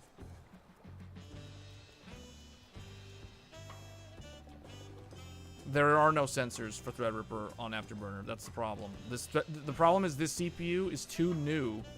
The 9000 series literally just launched yesterday, so Afterburner doesn't have support for them. So this is literally all that it'll be able to show, unfortunately. Now, there is a way... There should be a way to, like, combine Afterburner with other monitoring tools to get it to show it that way. But I'll have to figure out how to do that offline. But this is basically the performance of Final Fantasy XIV at 4K. This is 4K maxed out on GeForce 4090. Yeah, this is 4K. Hold on, where's the graphic? Yeah, maximum graphic settings. This is maximum graphic settings. You can see here. And I guess the other thing I can show... I closed out of it. Let me see. Someone was asking about the CCD stuff. So the way Threadripper is set up, you can see it is 4, 6. So this is a 24-core CPU. So this is basically a cut-down version of the 32-core Threadripper. The 32-core, the 9970X is 4 8-core CCDs. The 24 core, so the one that I'm using, which is this one right here, the 9960X Threadripper. This one is it's 4 6-core CCDs. So for each CCD, there are 2 cores that are disabled from the factory. So I only have 6 out of 8 on each CCD. So you take 6 cores, you multiply that by 4 CCDs, that's how you get 24 cores and 48 threads. Because of that split form technique that Threadripper knows from Dragon Ball Z, basically it takes 1 core and does split form technique, and it does 2, hence SMT, simultaneous multi-threading, for every single core, because every single one of these cores are P cores. And Mike correctly said, yes, that's good. That's a good point that you're bringing up. The benefit of the 24 core is that, remember, the 24 core and the 32 core both have a total of 128 megabytes of L3 cache. That doesn't change depending on how many cores there are for these 2 CPUs. So that means that with less cores, you still have the 128 megabytes of L3 cache, which means each individual core has more cache, L3 cache, available in that shared pool at any given time versus the 32 core. So if you're someone who is looking, and that's the reason why, I know they say you're not supposed to game on Threadripper, but here's the thing that no one talks about, that no one actually says out loud, because everyone's trying to upsell you on the 32 core and the 64 core flagship, which those 2, well, especially the 64 core, that's like $5,000 right there. But the 32 core is $2,500. So the 32 core Threadripper costs the same amount of money as the RTX 5090. But the thing is, for $2,500, all you're getting is the CPU. You still have to buy the motherboard, you still have to buy the RAM, which neither one of those things are cheap. The motherboard, like the cheapest Threadripper motherboard is $600. It is the Gigabyte TRX 50 Aero D, coming in at $599. So that is like the entry point in terms of the cost to get in on the motherboard. And then the RAM, you have to buy server grade registered DIMM RAM. You cannot use regular memory that you have in a Ryzen or an Intel system. No, you have to buy special server grade RDIMM registered DDR5, which is significantly more money than regular DDR5. So the platform is definitely very, very expensive to get into. And the trick is, if you want all the PCIe lanes, but you don't necessarily need that many cores, you can get the 24 core as the entry level point that buys you access to all 88 PCIe lanes, as well as the ECC memory, the quad channel memory, none of that dual channel memory. No, it's quad channel memory. So you have all of that stuff. So yeah, this is basically the sweet spot, as far as I'm concerned, for those that want a true high-end desktop, and they don't have a use case for a ton of cores and threads. So I think the 24 core is a really good price point. I really wish it was cheaper than $1,500, to be honest. I feel like if the 24 core was $1,000, like $999, I feel like that would be a really good price point. Or maybe what AMD could consider doing is introducing a 16-core Threadripper that is a non-pro. I know they have a 16-core on the Pro version, but I'm talking about non-pro, like a quad channel. But I don't know. I think what they really want to do, they're going to eat up more of the HEDT space with Zen 6 because they're going to have more cores on the mainstream. What that means, though, is Threadripper is going to have even more cores at the entry point, starting with the Zen 6 architecture. So just because the lower end scales doesn't mean the higher end's not going to scale. Keep that in mind. And the other thing, too, is remember, The Threadripper segment, the market segment, still has the memory bandwidth advantage as well as the PCIe lane advantage. So it's still a completely different target audience for the use case. But that doesn't mean that you can't game on it. You can still game on it, as we're showing here. And there's a lot of things that no one actually says out loud when it comes to Threadripper. Like, everyone's like, oh, don't play games on it. Don't buy it for gaming. Yeah, you're not supposed to buy it for gaming. Everybody knows that. But the thing is, what if you want to use your computer for work? Like, what if you want to use your computer for like a whole bunch of heavy compute stuff? Threadripper provides all of that with the reliability of registered DIMMs, as well as commercial grade like cooling stuff. Actually, I should not have turned off my camera. Why did I turn that thing off? Turn that thing back on. Yeah, check this out. So here it is. Oh wait, what happened? The light. Oh, the light's off. Hold on. You get commercial grade liquid cooling. This is a liquid cooled industrial plate, industrial pump. This is the sort of stuff that goes in a server, guys. So this is the real deal liquid cooler. This ain't no, you know, like generic Asetek liquid cooler that's gonna like lose water or whatever after like 4 years or something like that. No. This is the heavy duty industrial commercial technology for Threadripper. So this is the same stuff that you see people rolling out in data centers. Now, it's not the stuff that you see in the AI pods. That's completely different because those are external liquid-cooled radiators that don't even go inside the chassis. But what I'm talking about are the cold plates that go on like Epic and Xeon in the data center. That is basically what I'm using here.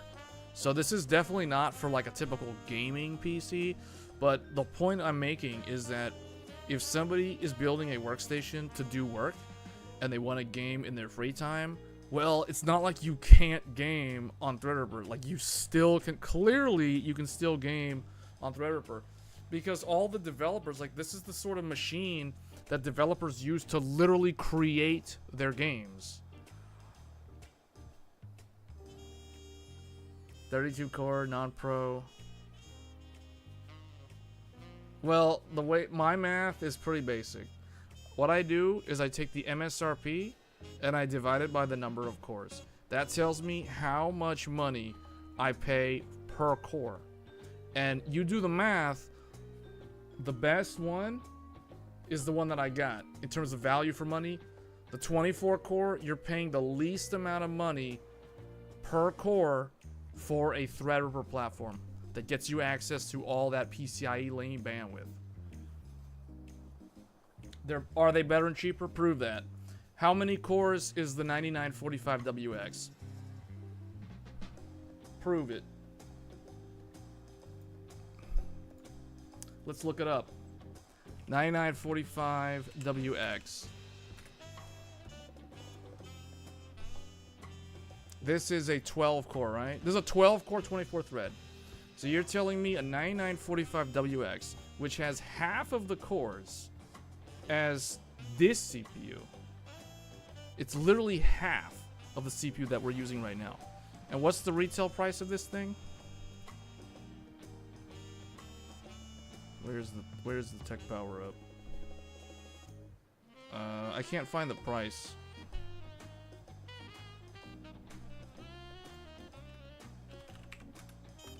How come I can't find the price on this thing? Where do you even buy this?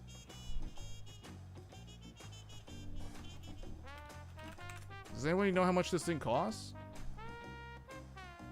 The 9945WX processor's price has not been officially disclosed by AMD. However, other Threadripper Pro WX series CPUs have been priced with a 16-core 9955WX at 60. Oh, I'm not even sharing this. Hold on. Where is it? Where's my? Oh, the thing is in the way again. Hold on. Task manager's in the way now.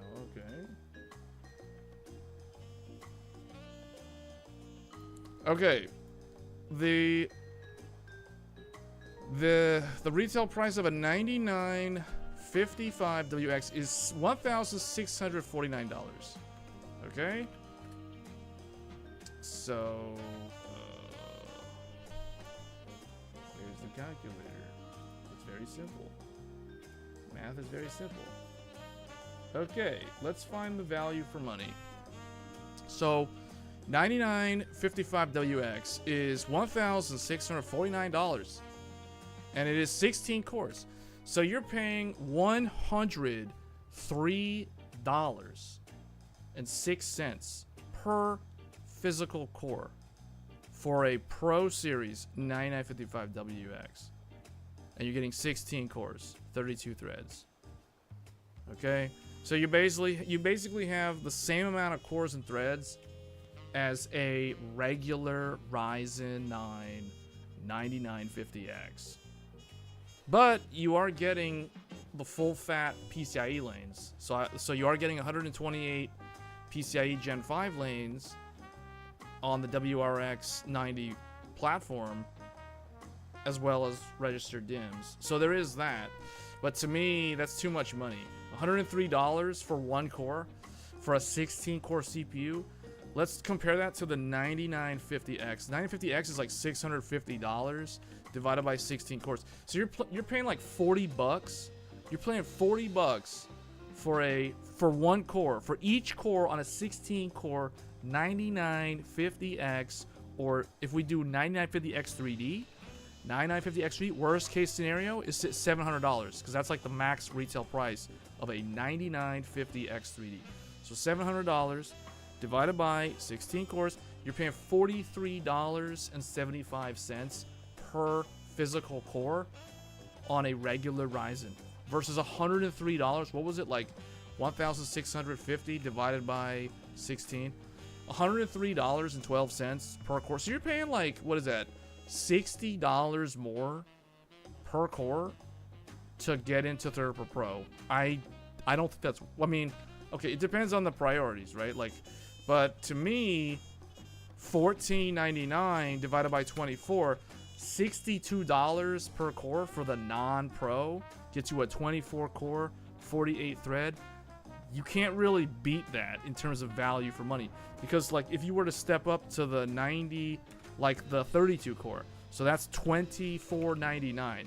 That's $1,000 more, and you do $24.99 divided by what is it, 32? So you're paying $78 per core for the 9970X. So that you're paying more money basically. Meaning the higher up you go, the more it costs. If we do the flagship, $4,000, so basically $5,000 divided by 64 cores, you're paying $78 per core. So the 32 core and the 64 core non-pro, both of them cost the same amount per core at the end of the day. They have linear scaling. $2,500 for 32, $5,000 for 64. Obviously, they're going to have the exact same per core price.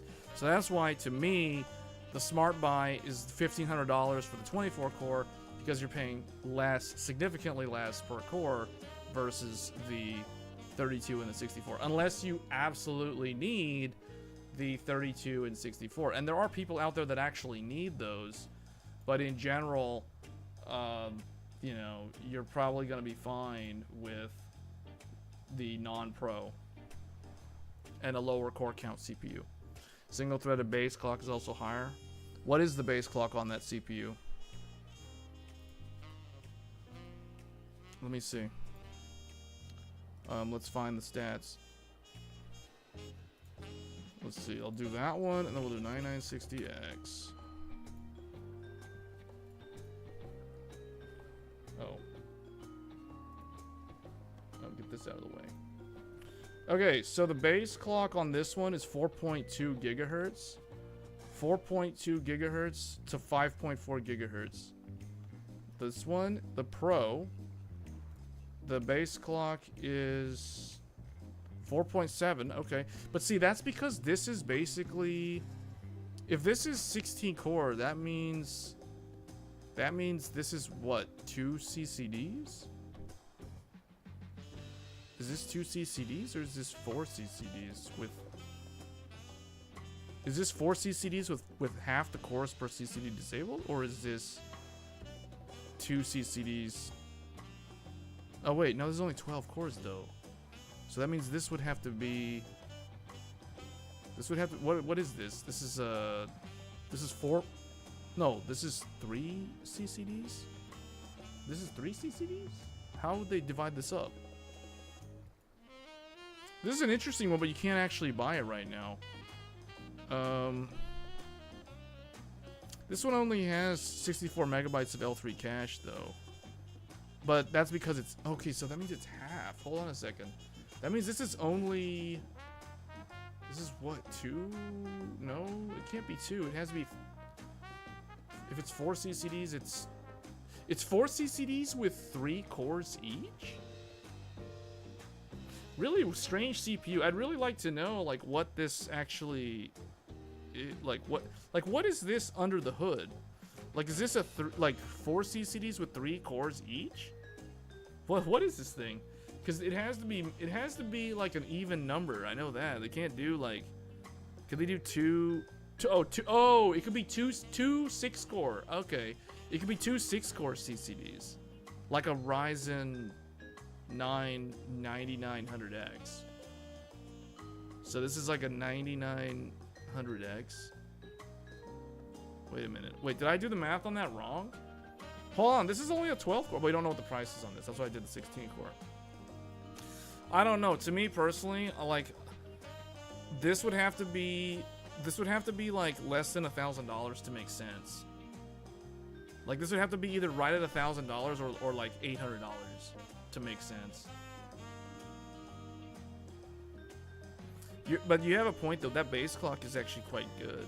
That's because it's so few cores though.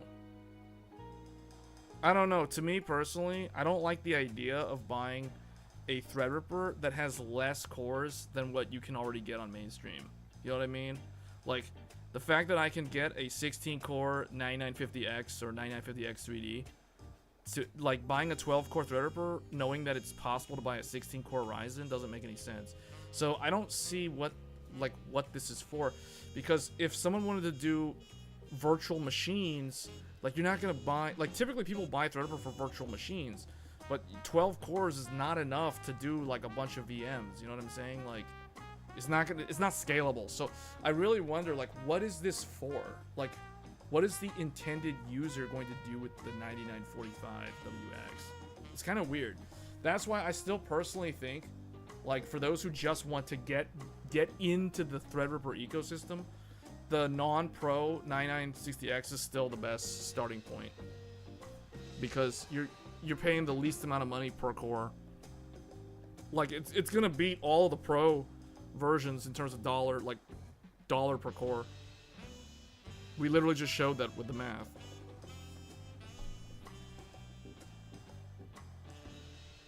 $1247 list, but OEM direct to Lenovo is less than that. Oh, so you're saying it's $1,200 for a 12-core does not seem like a good deal to me. That's like over $100. $1247. That's like slightly over $100 per core. That's not a good deal, man. Personally, I don't think that's a good deal. I mean, I've already done the R23. You guys will see in the review, the single thread of the 9960X is basically identical to the 9950X. Just spoiler alert. So, all that talk about single thread nonsense, like, this has the exact same single thread as the normal 9000 series Ryzen CPUs. Like, this is equal, single thread on this is equal to a 9950X. It's literally the same numbers in CPU-Z, same numbers in Cinebench.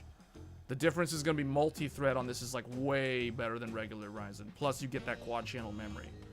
So, no, any kind of like work thing, like, this is the reason to buy this essentially. This is going to outperform all consumer mainstream desktops, like all of them.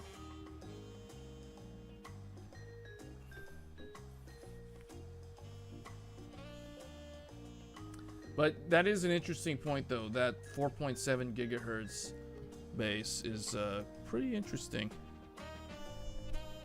But that being said, in terms of the non-pros, the 9960X has the highest base clock out of the non-Threadrippers, which makes a lot of sense because you have a 350 watt TDP, you divide that across 24 cores, you're going to get a lot more juice per core versus trying to spread that out over a 64 or 32.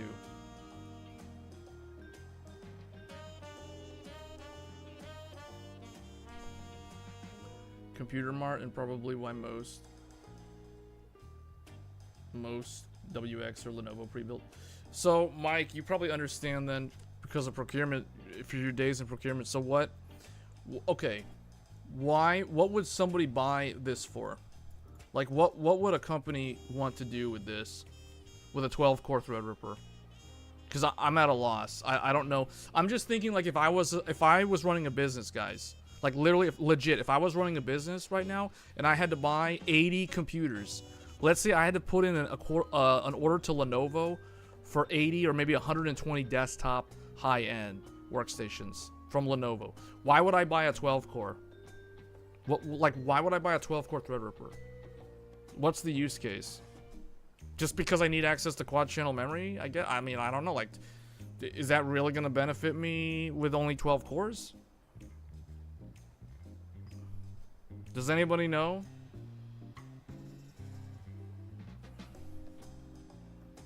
Because you're saying it's like $1,200 for this. Okay, it's $1,500 for this. Meaning it's $1,500. It's $300 more to literally double my core count. To double my core count, I can get this instead. Paying for those lanes.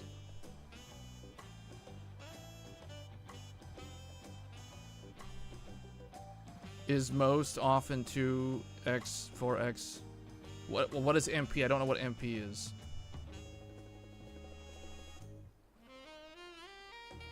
X, like what do you mean 2x? 2 cores? 4 threads? Multi-processor?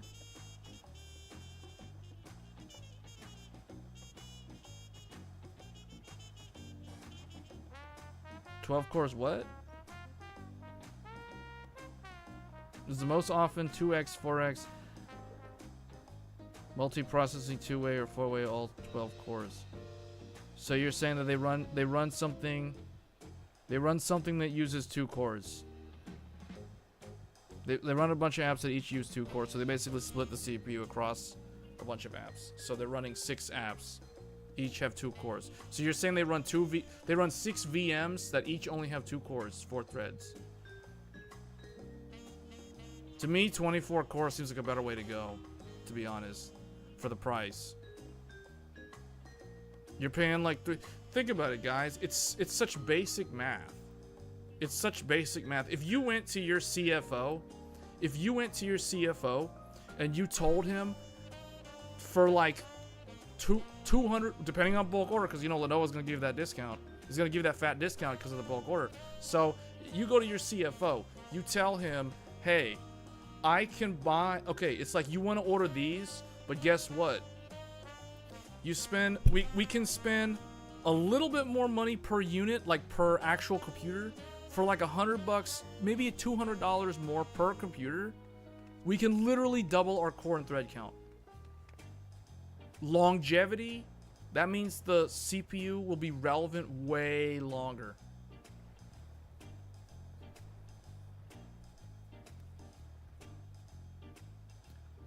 Doesn't that make sense?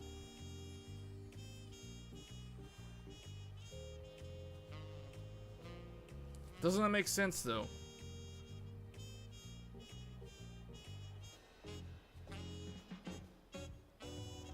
Because it's like, okay, we can save some money. We can save some money by cutting our core count in half per workstation. But I mean, is that a good move? Like, does that make financial sense in the long run? I don't know. Like, someone would have to do like a pivot table or like a Monte Carlo or something. Not Monte Carlo. Someone would have to do a pivot table, figure out like, is the ROI better on the non-pro versus the pro? When you go non-pro, you double your core count for like for like a small upcharge. You know what I'm saying?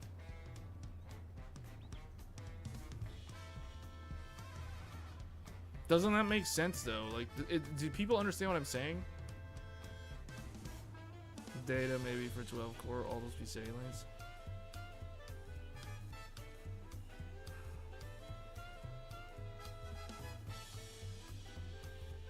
I don't know, I just feel like, I guess if you have like an app that only needs like 2 cores, maybe. I mean, I guess that makes sense. What is this about the Silverstone, dude? Small business. No, I'm saying like, okay, let's say you gotta buy like 100 computers. You gotta order 100 computers. You gotta order 100 ThinkStations from Lenovo. And it's like, you can either get them with, well, see the thing is, okay, maybe this is a pointless discussion because I just thought about something. Most of the OEMs are gonna be WX anyway because they're the Pro series for, yeah, so maybe this is pointless. Maybe we're completely talking about nothing here because this is what Lenovo's gonna have in stock. They're not gonna have these typically. Hey Mike, do you know, does Lenovo and Dell and those guys, do they even sell, do they even offer like non-pro Threadripper in their workstation, in the ThinkStations? Or is it WX only? I would assume it's only pro. I don't think they're selling like non-pro. That's the reason why non-pro is for the DIY. Like someone who wants to build their own computer, they're gonna go with the non-pro. It's way cheaper.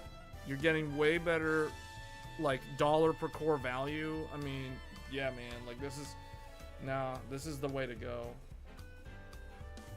So to answer the question about the WX 45 or 55 be better for hybrid, no, actually for a hybrid workstation, if you're trying to get the best value for money, no, the correct answer is the 9960X.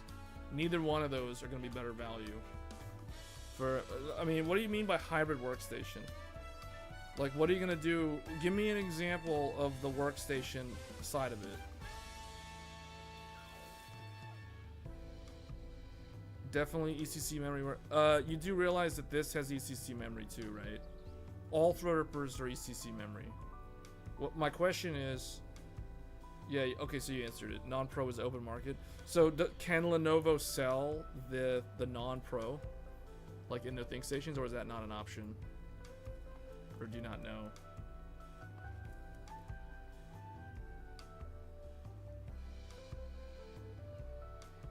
What are these comments about like computer parts? What is this random like PSU 1600? What is this? Huh? I don't understand, man. Like, what is this? What about it? And why are you typing in all caps? You don't know what the answer is, whatever the customer wants. Yeah, I know, but like if Lenovo does, because you know how it is. Lenovo's buying the chips from AMD, and then they got to go and build the workstations. My question is, does Lenovo even buy non-pro to resell in their workstations? You know what I'm saying? Is that real? Is that a bot? Is that really a bot? If it is, I'm gonna kick him.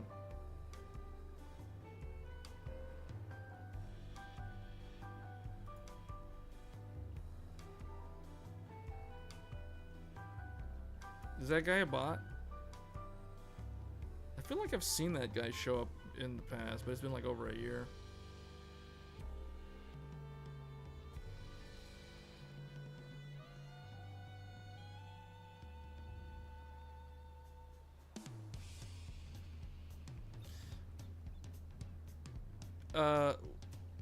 I'm talking about the situation that the scenario that Mike was talking about.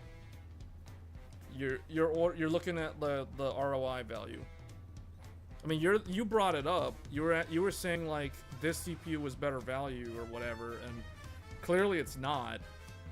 But again, there's a fine line. It depends on the actual use case. Mike gave a pretty good example. You need to run an app that takes 2 cores, so you can literally run 6 instances of that app on one of these. But what I'm saying is you could run 12 instances of that app on one of these. So for like slightly more money. So to me, it's like in terms of scalability, This is a no-brainer. Unless you absolutely need the enterprise, and that's the key word, guys. The enterprise features that you get with the Pro WX series. If you don't ever need those, if you're never going to use those, you should not even consider buying something like this. It doesn't make any sense. It doesn't make financial sense. You know what I'm saying? Like, okay, this guy does seem like a bot. Who's this guy? VRM. Alright, hold up, dude. VRM Moth. I don't understand. He's not replying to anything that I'm saying. All these PSU things. You're gonna have to go to timeout, bro. I don't know. It's like you're typing in caps, and it's distracting. You're going to timeout for 5 minutes. Because I don't understand, like, what... that guy is, like, just spamming. It's not adding anything to the conversation.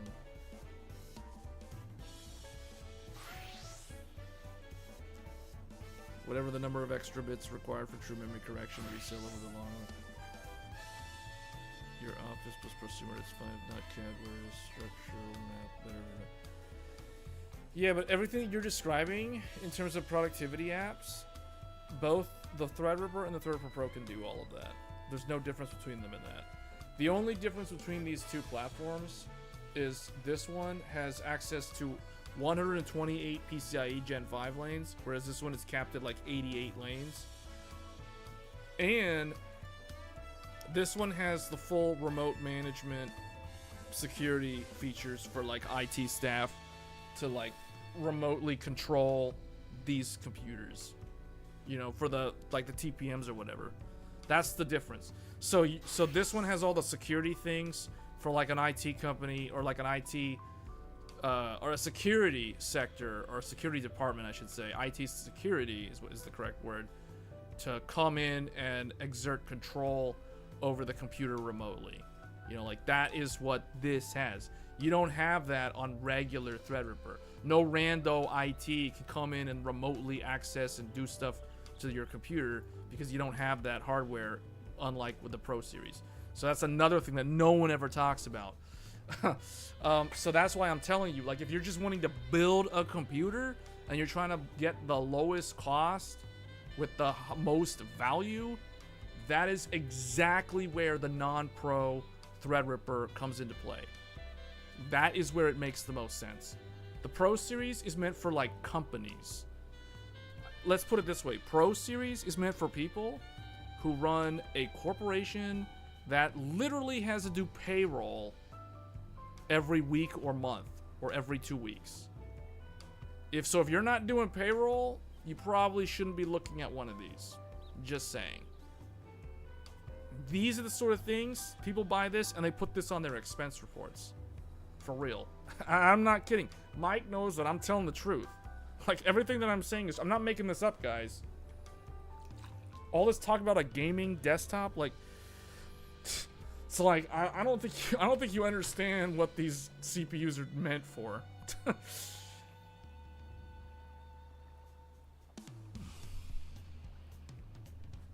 So it's like, if you're not doing payroll, if you don't have your own payroll, you probably shouldn't be looking at a Pro Series Threadripper. Just saying.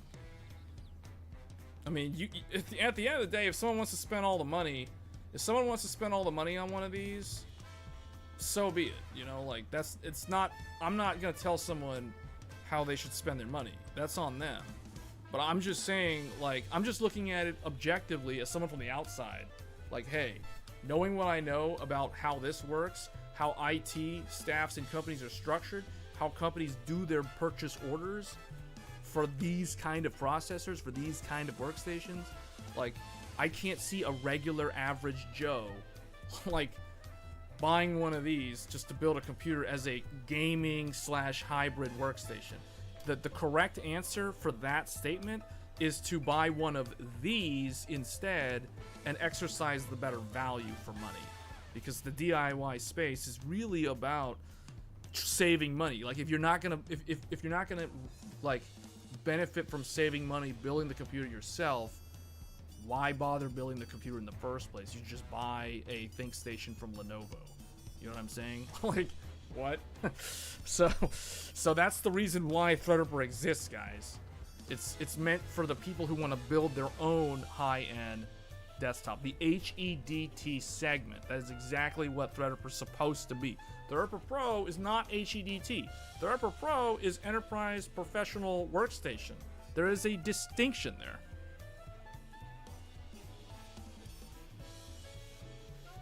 Oh my gosh, that question. We literally just answered that question. The difference between normal Threadripper. Dude, do I need to answer that question again? We literally answered that question like 2 minutes ago.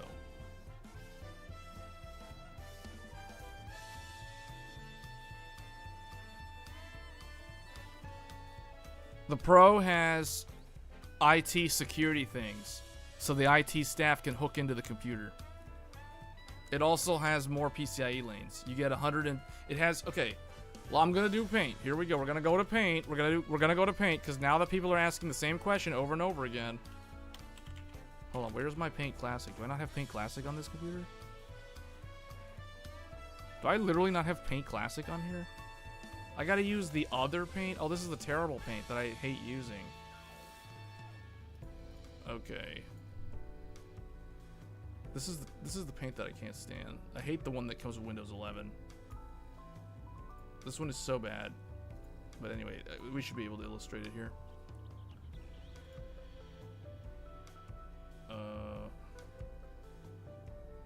Where is paint here?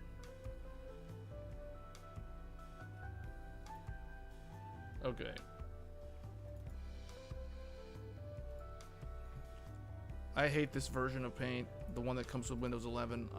On my Tech Thursdays computer, I purposely installed the old Paint for this reason. Anyway, of course it's gonna be the wrong font color. Whatever, I'll fix it later. I can't see what I'm typing.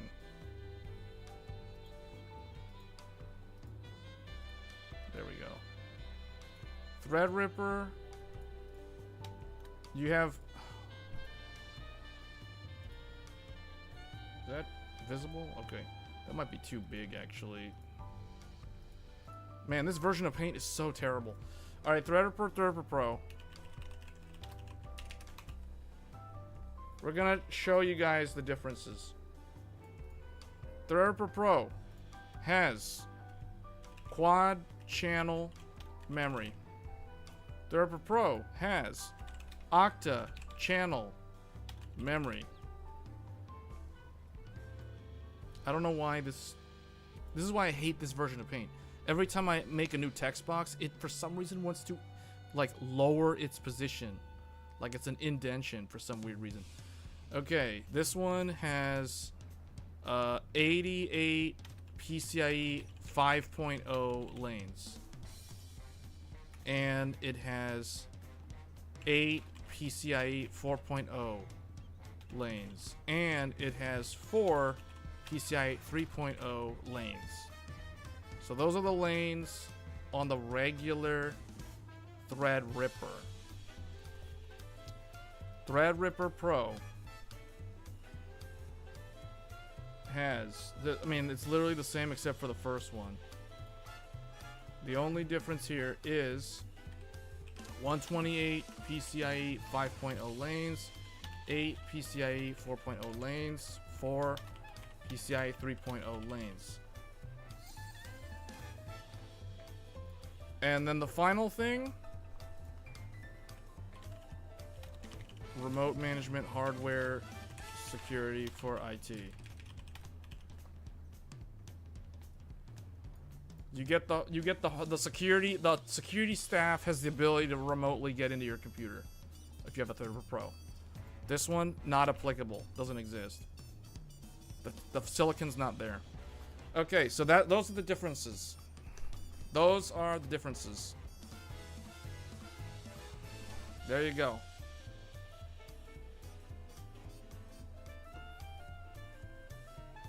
So what are you giving up by not going to Pro? You're giving up 8 channels. You're going from 8 channels down to 4 channels. You're going from 128 lanes down to 88 lanes. But to me, the cost savings and the dollar per core on Threadripper non-pro is so much better value for money. So to me, it's like a no-brainer. anyone see all these comments, I can tell are people who have not ever like built a true high-end desktop before, because anyone who has built these type of computers from like a decade ago knows exactly what this is for, what this represents. This is the true high-end. This is not a true high-end. This is a workstation professional platform. There's a difference. This is a beyond high-end. It's above high-end. We talked about this on Tech Thursdays yesterday. We did the entire like hierarchy for computers. Servers at the top, followed by this, then regular mainstream desktop computers, and then under them would be laptops, and then like tablets and mobile devices, and then finally down at the bottom you have like low power smartphones and stuff.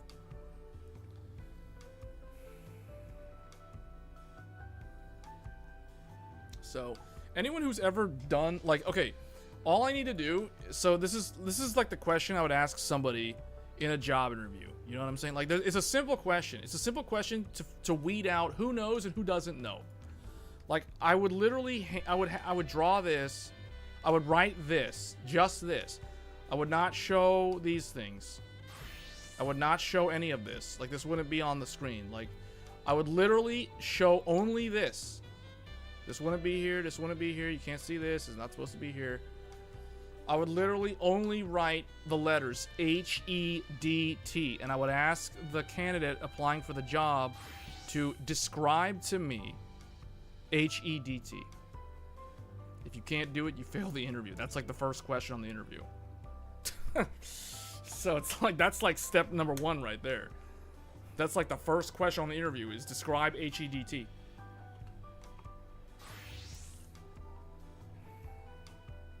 If you can't do it, you fail the interview. It's that simple. Question 1. Question 1. Describe HEDT.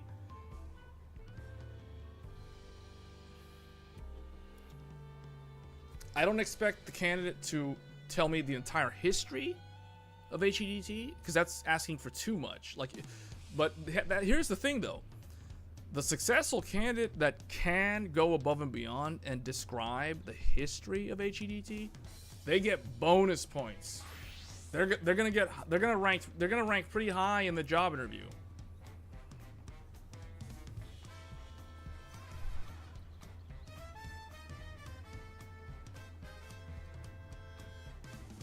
In much higher volume, 5090 is an AIO.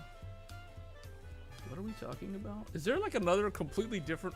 Where's this weird conversation about GPUs happening on the side here? I didn't even notice until now.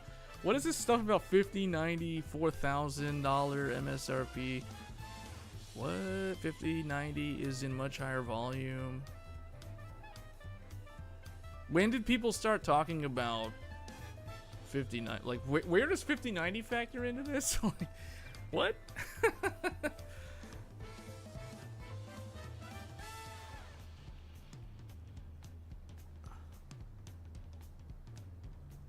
Any thoughts on the Samsung? Oh, Chicken's asking about the Samsung. It's a fast Gen 5 SSD.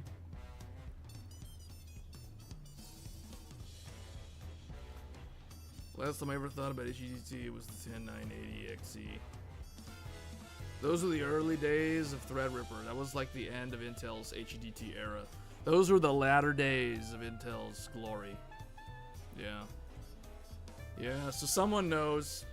At least somebody knows. I know Mike knows, but Mike knows a lot more about like the procurement side for the Pro Series stuff.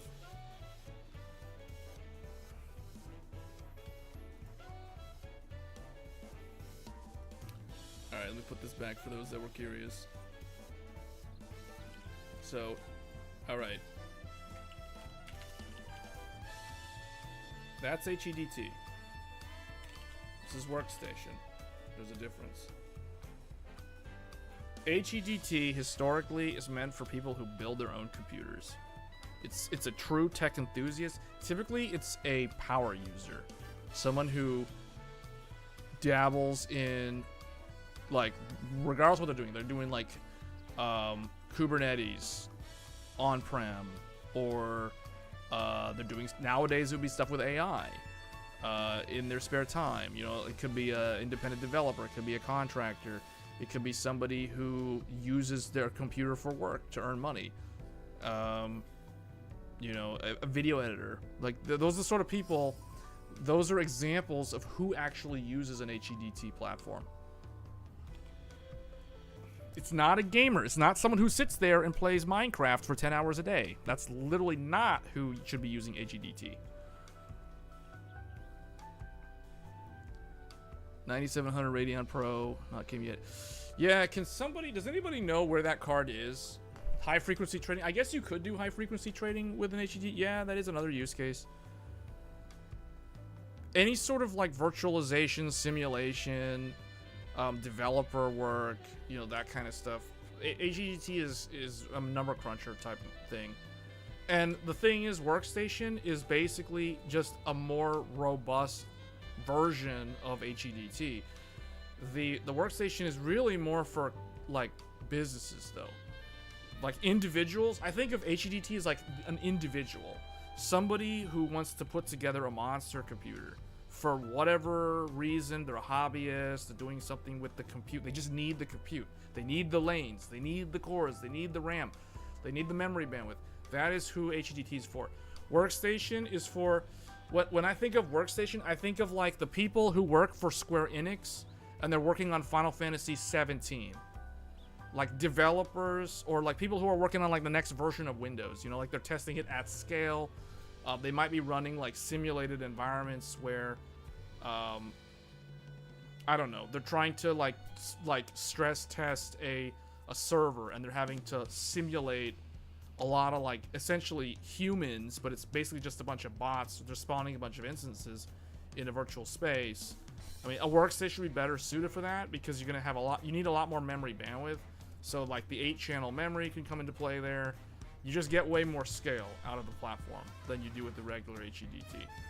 So that's the difference.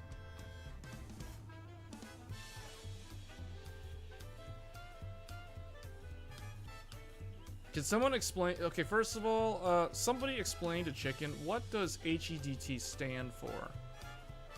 That would be like the very first, well, I don't know. That would be like the second question on the job interview. Like, what does HEDT stand for? Assuming the candidate doesn't instantly say what it is. Like on question 1.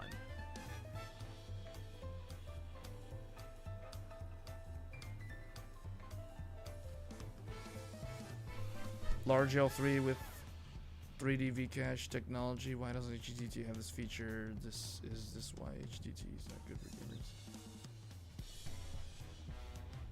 High-end, wait, what?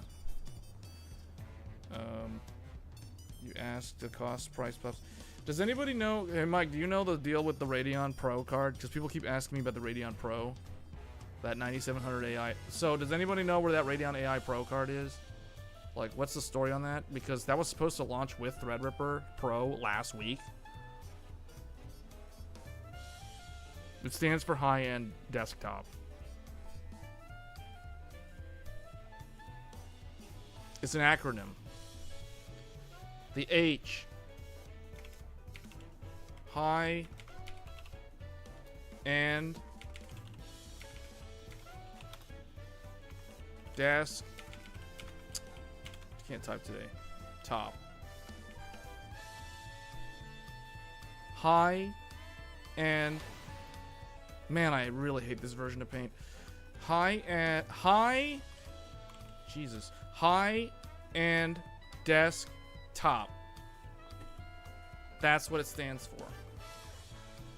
So it is, that's why I keep saying true high end. It's true high end because it's the definition. It's in the definition.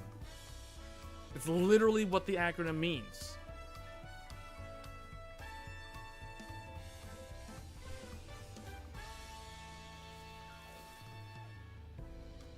So nobody knows? It's not in the channel?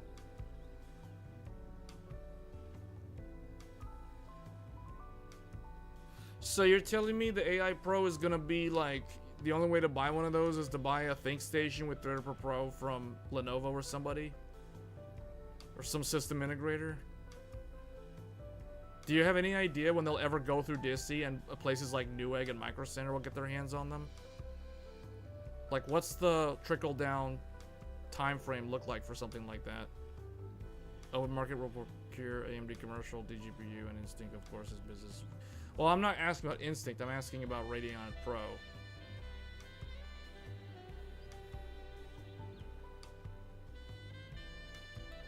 Yeah, well, people keep asking, though.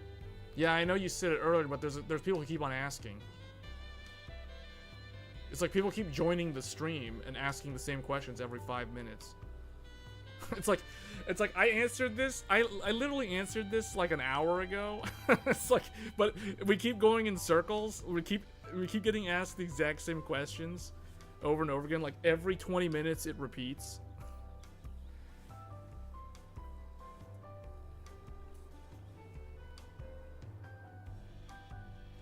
Direct customers who want them first. Well, I don't understand. Who are the direct customers? Who? So how do people get like on that list of customers? Like, what is this? Like, who are these people? Movie producers? Like, who is asking for direct sales or orders? How do you get in on that direct list? Can I go direct? It's like OEMs. Can I go direct? Repeated questions because everybody joins several. I know, I know, right? Like, man. Well, I've been trying to track down that GPU for like almost 2 weeks now, and I've gotten nowhere. So I don't know what's going on with that. And you know what's also confusing? Where's the Intel GPU?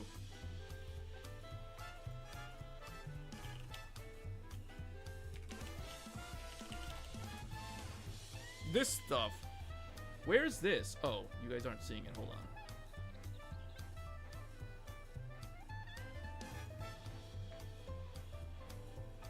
on. Wait, what? Oh. Yeah, this. Where's this? Does anybody know where this thing is? This was supposed to launch, like, now. Or, like, last month. Because now we're in August. This is a Q3 launch. So I guess it could come out next month? Or this month?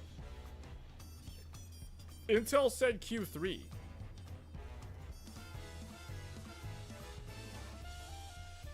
Where is the Intel GPU? I mean, we already know Nvidia has like nothing for the rest of the year. I mean, until their super stuff comes out. Which would be the next thing from Nvidia. But I mean, again, I'm not interested in that because that's not the sort of stuff that would go in Threadripper. Like I'm way more interested in the Pro B60 and the Pro B50 from Intel, and I'm also really interested in that AMD card. The this thing that we were just talking about, Radeon AI Pro 97. This thing. Like, this is the car. This and the Intel Pro Series B60. These are the ones I'm the most interested in. Intel and AMD's GPUs. Wait, why is this? Yeah, these two.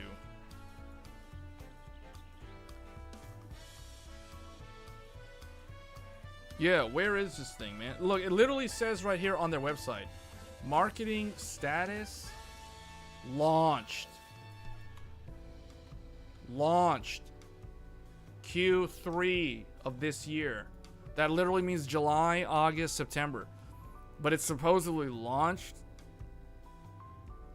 So where is it? If it's supposedly launched already? How do you get one of these? Neither in the channel? This is not in the channel? What? Oh, man. Okay, so this is not in the channel either. Even though the launch day was literally last week. So this is missing in action. This is missing in action.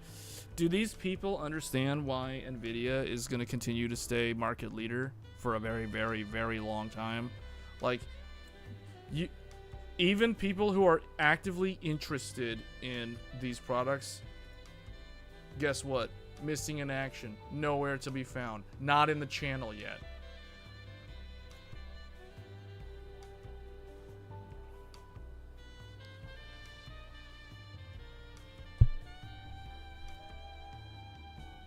I can't believe these aren't in the channel. How is it, why do they say they're Q3? I guess is Intel launching in September? I heard a rumor that they're launching in like Q4. But then when I went to the website and I saw Q3, I was like, wait a minute, what? The rumor said October, November, but it's like this says on the website it says it's now. So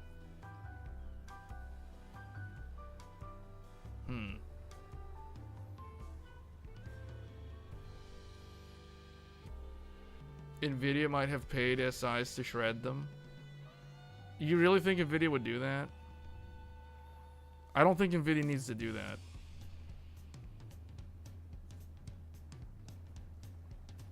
RTX Pro 6000 is beast. Yeah, RTX Pro is also irrelevant because it's not a blower. Wait, is it a blower style? No, it's not. It's also like 9 grand. That makes it even more irrelevant. I do a lot of stuff with the computer. That's why I need the stuff. I need the computer to be what it is. I mean, I literally showed the computer earlier. You guys saw what was in the computer. Oh, you probably weren't here. We did the whole, like, walk through everything, installed, all that stuff. I mean, I can do it again if you guys want to see it again.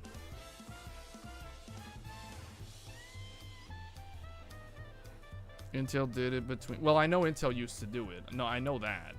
But I'm just saying, like, do you really think Nvidia needs to pay off SIs? I don't think they do. I don't think they do.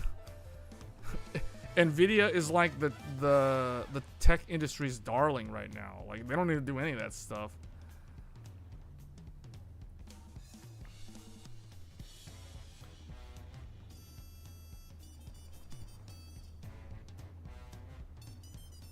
Can you talk about L3 cache, Threadripper? So L3 is a shared pool.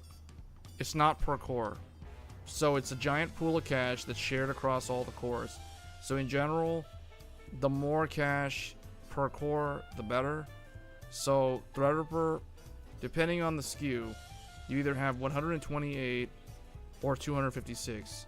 Now the Pro Series, it's even weirder because the Pro Series has these lower core count CPUs that can do like 64 megabytes of L3 cache.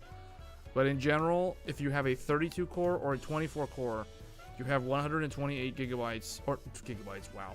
You have 128 megabytes of L3 cache. So you take the total number of cache, you divide it by the total number of cores, and where's my calculator? Hopefully I didn't close it, okay. So you take 128 megabytes of L3 cache, and you divide it by 32 cores, if you're talking about the 32 core Threadripper. So you have 4 megabytes of L3 cache on average available per core. But keep in mind, this is not a fixed value. This is not like L1 and L2, where L1 and L2 are dedicated amounts for each core. The L3 is a shared cache. So if the average is 4 megabytes per core on a 32 core, but that doesn't mean that it's only going to use 4 megabytes. It could use more, it could use less. It's a shared cache, so it's first come first serve basis. So you take we'll have to look up I forget, does anybody know what's the L3 cache? We can find it on a Ryzen.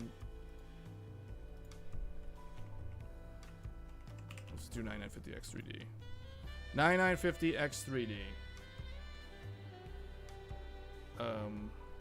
Wait, really? Is that right? I thought this had more than 128. It's 128? Hold on a second. If that's 128, what about the non-X3D? Oh, okay, yeah, never mind. Okay, so it's, yeah, okay. So that makes sense. So, okay, so we can do the math. So you have about 4 megabytes per core of L3 on a 32 core. Now here's where it's interesting. The 24 core, the Threadripper that I am using right now The 9960X also has 128 megabytes of shared L3 cache, but it only has 24 cores. That means the average is going to be more L3 cache available per core because there's less cores, so they get a bigger pie. So on average, they're doing about 5.3 megabytes of L3 cache on a 24-core Threadripper. Now you do the 9950X3D, that has 128 megabytes across 16, but it is non-uniform because more of that cache is going to one CCD than the other. So I think it's like twice. It's like double on one CCD. So I think like you have 32. You have 32 on the non 3D CCD. So this is like the regular one. So this one would be divided by 8. So you would get about 4 per core on average. So a non X3D, we can do the math for the standard one. So the 16 core, or we take 64 megabytes of L3 for the 9950X. You divide it by all 16 cores, you still end up getting about 4 megabytes of L3 cache for each core on a non-X3D Ryzen 9 9950X. Now, if you want to calculate for X3D, you're going to do 128 divided by 3. So you have about, is that right? No, it would be 128 minus 32. So you have about 96 megabytes of 3D L3 cache on the CCD that has the 3D cache. So now you take this, you divide it by 8. You have about 12 megabytes of L3 cache on average per core on your V cache. So your X3D CCD. So you're getting significantly more. So what was the number? It was like 5.3 on the 24 core Threadripper. So yeah, it's not gonna match an X3D in terms of the L3 cache on average per core. And it's not supposed to because it's not an X3D CPU. But here's the trick. What did we just say? We said 4 was the average for a non-X3D Ryzen CPU. But what did we just do for the 24 core? 128 divided by 24. 5.3. Which means the 24 core Threadripper is the only non-X3D CPU from AMD that still manages to get slightly more L3 cache on average per core. That's what makes the 24 core Threadripper kind of unique in that regard. It doesn't have anywhere close to the amount as an X3D CPU, but it has more than a non-X3D CPU. That's what's interesting about the 24 core Threadripper part specifically. So, interesting question. Very good question, actually. That turned into an interesting little exercise that I wasn't even aware of until I did the math. So, that was cool.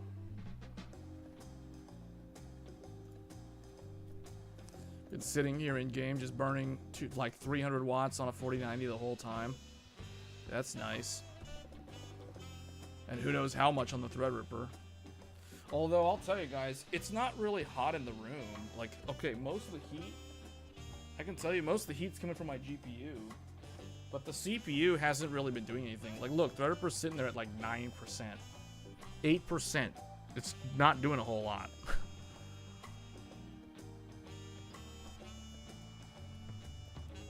Well, we spent a whole bunch of time in Final Fantasy XIV doing absolutely nothing.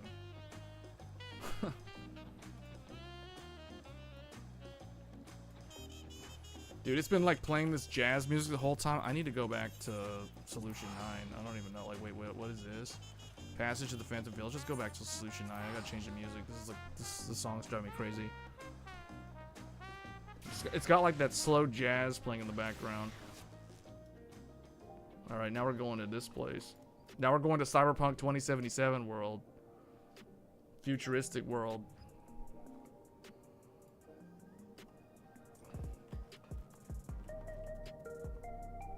Now it's got that lo-fi music playing. You forgot what AMD calls? What is the term for it? That wood texture is way off scale. Oh, you mean in wherever we were just now? I don't even remember the place. I don't even remember the name of that place. What was the name of that place? I know we're in Solution 9 now. I don't know where we were before. I forgot the name of that place. It was like the main city too, and I can't remember the name. That shows you how Dawn Trail was not the best expansion from this game. I can't even remember the name of the place. That says a lot. This place has like all this fake RT. Look at all that faked RT. Look at that. Look at the reflection. Look at the marble reflections on the floor. Look at that. Look at that fake ray tracing.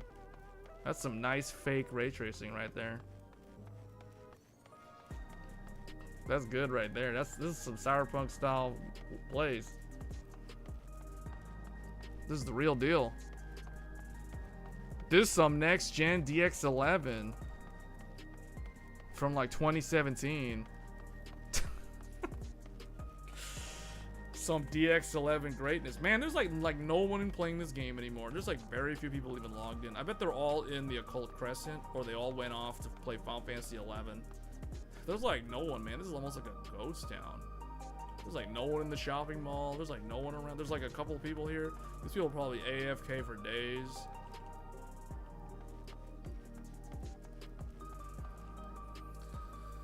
You, with Risen, you can with Risen? What? with the Arisen? Wait, hold on. Did you just say the Arisen?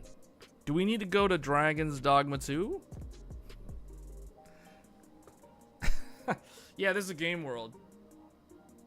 This is the game world. Yeah, look. They've got some motorcycles.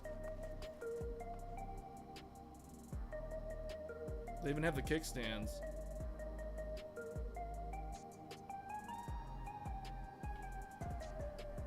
We played a ton of this game last year. Like, literally a year ago, we were streaming this game a ton. So, you remember what I say about Final Fantasy? And this is also true for World of Warcraft. All the, like, subscription-based MMOs, they've got their expansion year, then they have what I call the off-season. We are currently in the off-season. That's why there's, like, no one logged in. Like, no one's playing this. Like, there are people. There's the hardcore people that are still playing. But, in general, last year, the population of the player base in Final Fantasy XIV was like peak. It was like top. It was like really popping off in like the first half of last year. Now, dead. There's like no one around.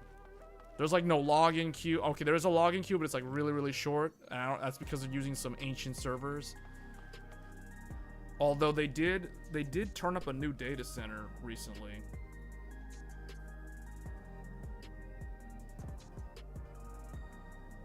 No, there's players. There's like, okay, this is a human player. This guy's doing his blacksmithing. Look at him. He's getting all into it, man. Like, look at him. He's all into it. He's like, you're ding ding ding. Look at him go. That's a human player. That's not a bot. That's a real deal. Here's some people. That's an NPC. See, this is better than Star Citizen, for real. I remember when I tried to play Star Citizen on the RTX 3090 Ti and the Ryzen 7 5800X back in like 2022. Man, that game was so hard to understand.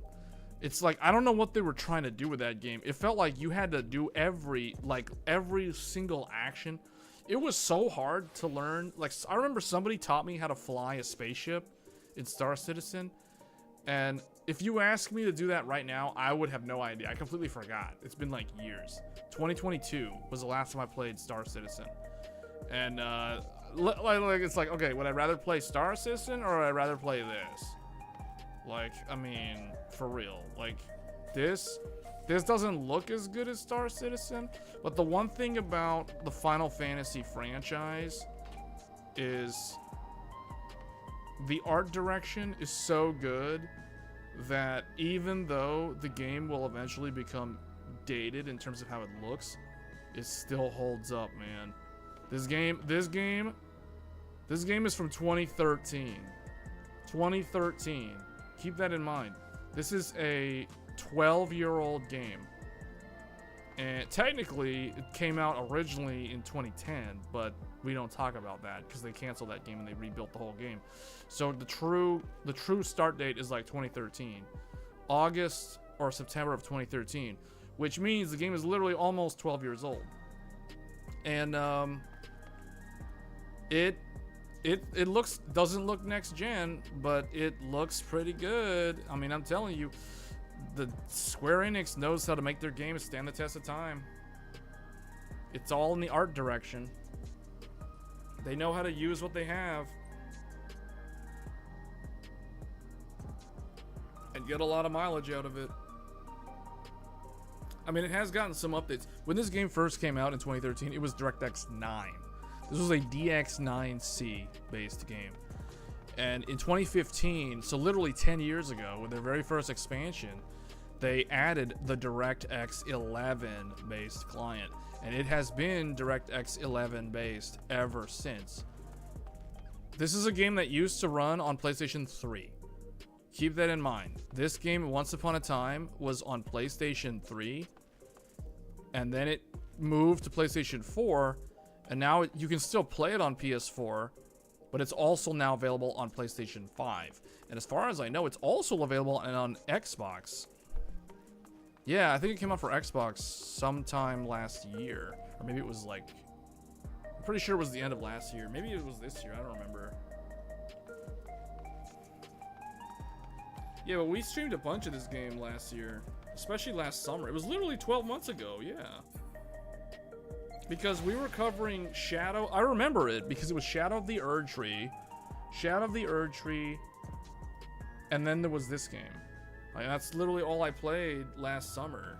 Was Shadow of the Erdtree and this.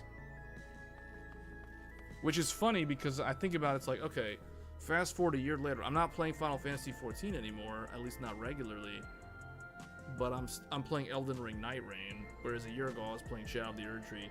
So there's something about From Software, man. From Software, that studio, they've got one of the most impressive track records of releasing games that are just really solid.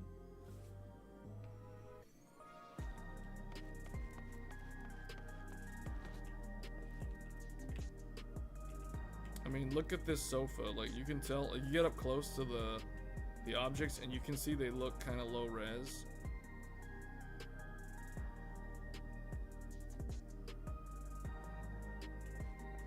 I wish there was like a mirror. Okay, this is kind of a mirror, but you can't see the character in the mirror. But yeah, this is basically what gaming on Threadripper is like, for those that were curious. So it's like, this answers the question of can you game on Threadripper? Yeah, you can. And the reality is most people that are going to game on Threadripper are probably on a 4K monitor because they use their computer for work.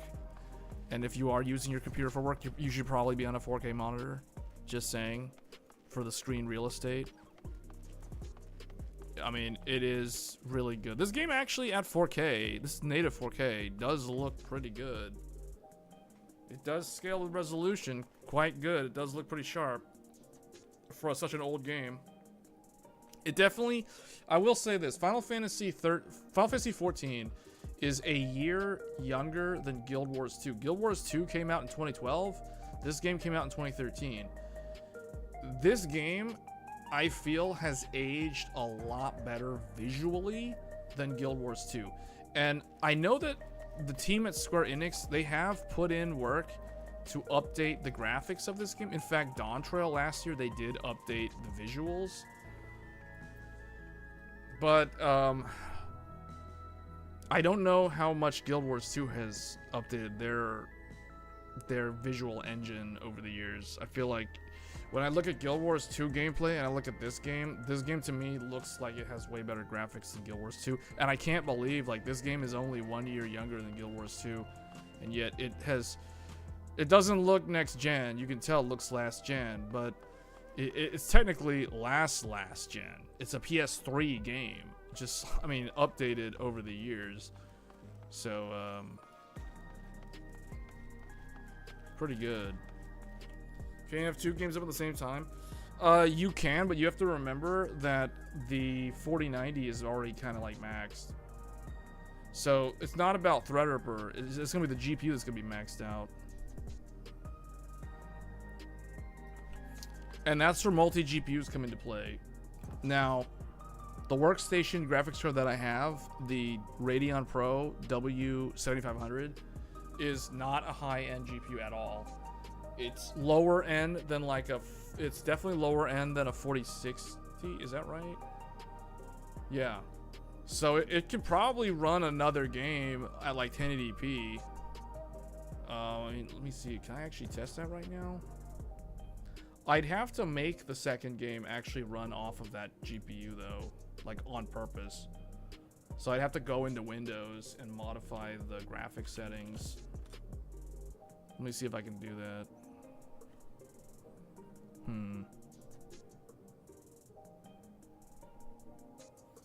Let me see. Let me pick something on the list here that I can find.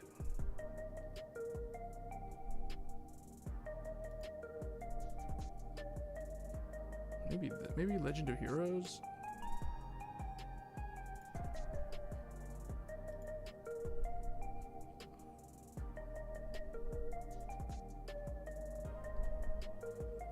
Let me see. Let me find that game on this list. I gotta go through like Windows to do it, to force it to launch with the other GPU as the rendering. Man, I can't find it. Hold on, I gotta add it.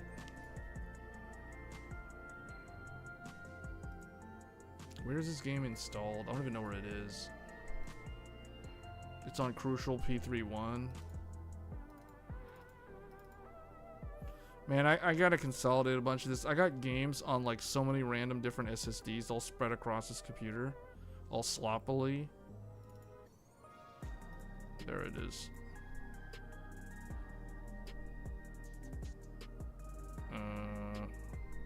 Where did it go? Oh, there it is. I'm going to purposely tell this to use the Radeon Pro. Now I'm going to launch that game and see what happens.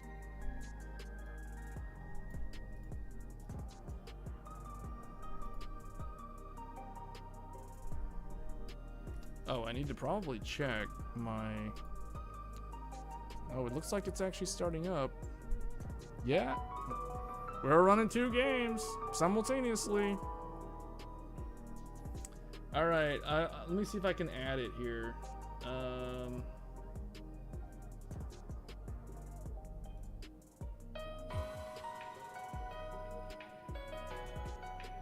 Yeah, you guys can hear the audio.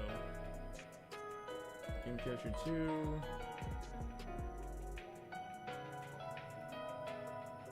me see if I can get it going.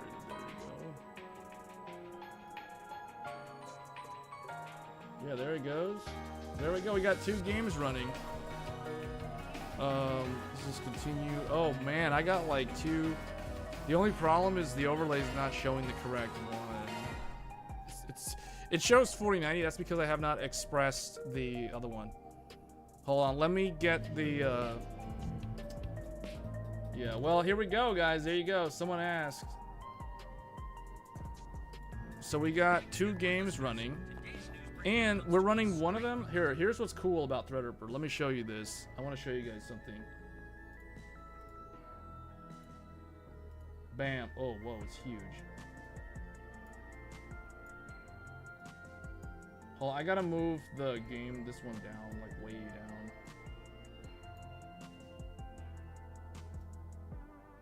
There. And then this needs to come up. Why is this still... There we go. Okay, so check this out. This is actually really interesting. So, props to whoever asked me to run a second game. So this is the thing about Threadripper. Check this out. We've got one game. We got Final Fantasy running over here, I assume, because that's the MMO. Then down here, we've got the second game running. We've got Trails Through Daybreak 2 running on the second GPU. So right here, check this out. This is the AMD Radeon Pro Developer Professional Workstation Graphics Card, the W7500. And as soon as I start moving around in this game, look, check that out. Max it out, 100% utilization. There you go. The Radeon Pro is rendering my second game. Look at that.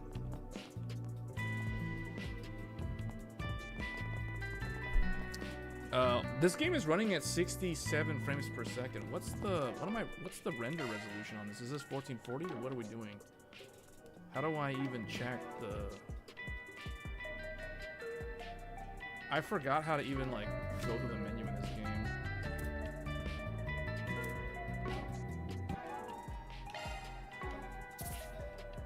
Hold up. Here it is. Game settings. Okay, yeah, because it's selected my right-hand monitor, it is in borderless windowed mode. It is rendering the game at full 1440p, 144 hertz by the Radeon Pro. So yeah, the Radeon Pro W7500 is handling this game at 67 frames per second, max settings at 1440p. Well, let me make this a little bit smaller so it's not covering up the whole screen. Looking forward to Battlefield 6 Open Beta. I expect it will be very demanding on both CPU and GPU. Yeah. Yeah, oh, fake frames is here, cool. 9060 XT would be the most you would need for a dedicated encoding card. Yeah, I guess, but you guys know why I'm using the Radeon Pro, right? Because it's a single slot GPU. It's single slot. And it doesn't use a PCIe power cable. See, look at this. Man, but this is pretty cool. I'm playing 2 games. I mean, you guys can't see it, but it's okay. You guys know that I run a triple monitor setup, right? So I got the chat, and I've got OBS on my left monitor. In the middle monitor, which is my 4K 144 hertz IPS Sony InZone M9. This is my 4K, my very first 4K monitor. This monitor is playing Final Fantasy XIV Dawn Trail at 4K maxed out on an RTX 4090. So that's that one. And then on the right-hand monitor, which is my other 1440p monitor, 144 hertz TN gaming monitor, I've got the Radeon Professional rendering Trails Through Daybreak 2 at 1440p max settings. This is the sort of thing that you can do. This is one example of what you can do with Threadripper that you can't easily do with a regular desktop CPU. Because we've got, look at this, we've got Final Fantasy, we've got the other game, and we've got like OBS or something. I assume OBS is like either this stuff down here, or it's these 2 cores right here, or maybe that other game is these 2 cores right here. And you can still see the CPU still has like so many cores and threads that aren't even doing anything.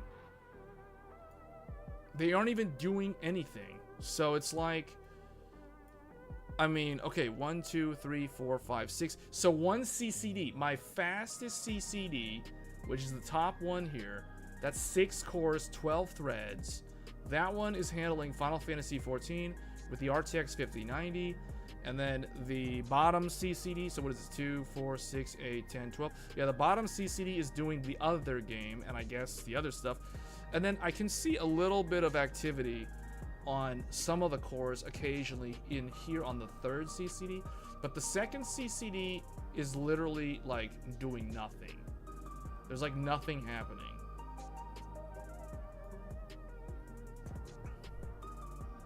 But see, that's what's cool about this. Because we've got, hold on. I guess I can keep that at that size. So let me get out of here. Let me go in this thing.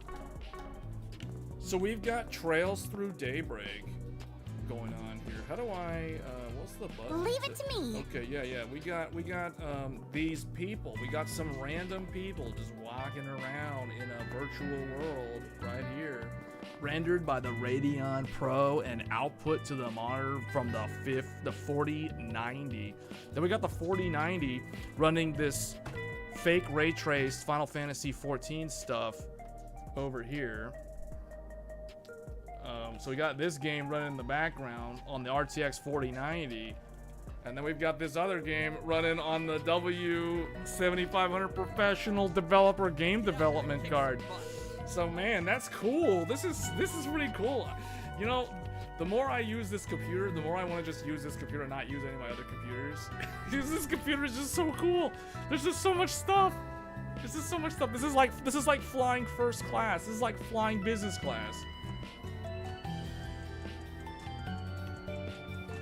This is legit. This is like the coolest computer I have, man. This is the coolest computer. It's so cool. Look at this. Man, I probably need to put that 5090 in here. Get that 5090 out of that 9950, what is that? 9950 X3D godlike thing, whatever. Yeah, get that 5090 over here, man. We need to put that 5090 in here. Get that 5090 in here. Let's put 2 more graphics cards in this computer. The problem is I'll trip a wall socket breaker. So that's why I can't do it. But the thing is, I can still put like a 5090 in here. I just have to remove the 4090 probably. Man, this is legit cool. Look at this. And they say that you're not supposed to game on Threadripper. Oh man, you can game on Threadripper. You can play more than one game on Threadripper. Now the only problem is, like, how am I gonna multitask? How am I gonna multitask? How am I gonna do a raid in Final Fantasy XIV while trying to play Dawn Trail in preparation for the next game in the series? You know what I'm saying? Like, how am I gonna do this? How am I gonna do this? Got it. This is some professional stuff right here, man. This is some professional stuff. That's sick. Look at that. I'm using dual GPU. Dual GPU. Dual GPU. One GPU playing this game. One GPU playing this game. One GPU rendering the live stream. Threadripper is just kind of like microing everything. Threadripper is like so fast at microing. Like, yeah, this is easy, man. Give me more of that stuff. Give me more of that stuff. This is so easy. This is so easy. Give me more work. Give me more work. Wow. Wow, look at that Threadripper. It isn't even breaking a sweat, man. We're playing like 2 games, uncapped FPS on both games, and it's like legit easy mode. Easy mode. This is easy mode. Hold up, bring this up again. This is legit. Look at this. Look at that. Look at those GPUs. Where's my task manager? Look at that. Look at that W7500, no PCIe power cable required. Single slot, handling that game. RTX 4090, doing this other game over here, and rendering the live stream. And we got 128 gigs. 128 gigs at 6,400 mega transfers. Not even a sweat. Look at that. 26 gigs of RAM in use. Easy mode. Easy mode. 128 gigs at 6,400. That's what I'm talking about. Flying first class, man. Flying first class. I don't know. It's gonna be real hard to go back to Ryzen, or it's gonna even be harder to go back to Intel Core Ultra for real. Oh man.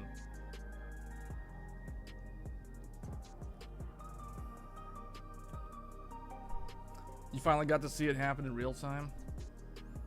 Oh, what? Seeing 2 games? Seeing 2 games? Man, if only, okay, oh man. Like, the problem is, the stream, I can't show everything all at once. You know what I mean? Because there's like not enough room. Hold on. This game is interesting because they're using their own engine. This is The developers created their own engine, proprietary engine. So when you alt-tab, the game like pauses. See? It's cool because check this out. Look, do you guys notice? On the Radeon Professional, where's that Radeon? Look at that. I go in the game, bam, 100% utilization, no CPU bottleneck, 100% maxed. 100% max, 1440p, ultra settings. Look at that, on a developer professional GPU. We're getting about 70 frames per second. Keep in mind, this GPU does not have a PCIe power cable at all.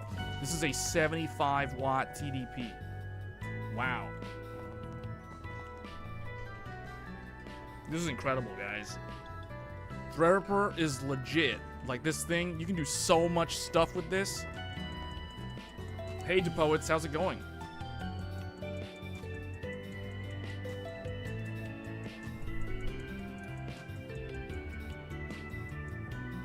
Imagine if for some reason you should have to go back to the Sempron. The Sempron? Now, the Sempron?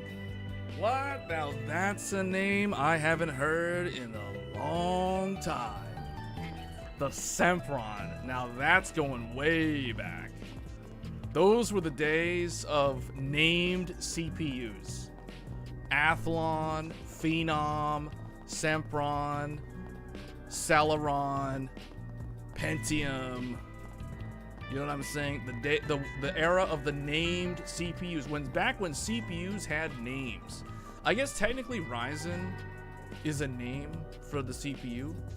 But there was a time, there was an era where CPUs had names like Athlon, Sempron, you know, like all the names. And then there was an era where there were no named CPUs. Like when Intel came out with the i7, it was literally just i7, i5, i3. You know, it's kind of bland in terms of the names, but everybody understood what those products were. And they had a bunch of numbers, you know, like the i5 2500K, Sandy Bridge, the 3570K, Ivy Bridge, the Haswell i7 4770K. You know, they had like code names, but everyone basically knew them by their numbered name. Like they didn't have actual names. Okay. But then you had AMD with the FX series, the FX8150, the infamous Bulldozer. Then you had the FX8350, the pile driver. So you had like a bunch of numbered based CPUs. And then it wasn't until like Ryzen came out that things went back to that era of having like names. Intel hasn't had like a named CPU. I guess Xeon, but AMD had Opteron back in the day, competing with Xeon.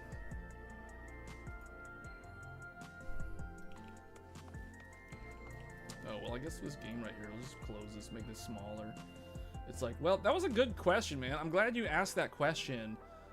Like, can you run a second game? Because it's like, yeah, you can run, you can in theory run as many games as you want, as long as you have enough system RAM, but more importantly, as long as you have enough GPU to handle all those different games. Because you guys can see, like with the 4090, the 4090 only maxes at like 75% in this game. It's not actually using the whole card because this game is so easy to run, even though it's at 4K max settings. That has nothing to do with the CPU. This is not a CPU bound scenario because the game is so old and there's like no one around. It's an empty game environment. But it's just the 4090 is just not really, it's not challenged by this older game, this DirectX 11 based game from 2013. But the other GPU is available to be used for another game. Now we could try running a second game on the 4090, but what will end up happening is the frame rate will drop significantly because the GPU will end up getting ping-ponged against both games. It'll get divided across both games trying to render both of them, and that'll create a problem for the GPU because you're GPU limited and you're trying to run more than one game. But if you have multiple graphics cards, you can actually do what we've just shown, where you can assign one game to one particular GPU, and that in theory, if you have enough GPUs, you can keep on scaling the number of games that you want to run as long as you have enough GPU compute, as long as you have enough system RAM, as long as you have enough core affinity on your CPU. And you guys know Threadripper. Threadripper's got lots of cores and threads, so it's pretty easy for this platform. And the quad channel, the 8 channel, all that stuff comes into play as well on the back end. So yeah, it is pretty cool. It is pretty cool. We've kind of shown something that none of the reviewers actually talked about. The fact that this platform is way more scalable than a consumer desktop, like a regular Ryzen or an Intel Core CPU. So that's pretty interesting.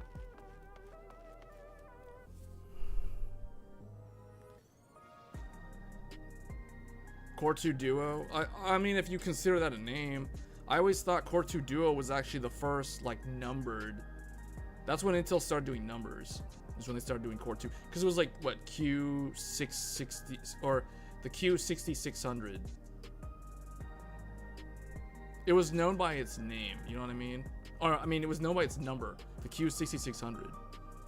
It was really when Intel dropped the Pentium name, is when the era of named CPUs started going away. Although AMD kept that for a while with Phenom, and then AMD basically shifted to FX, and that was like the final nail in the coffin. No more named CPUs after that. Not until Ryzen.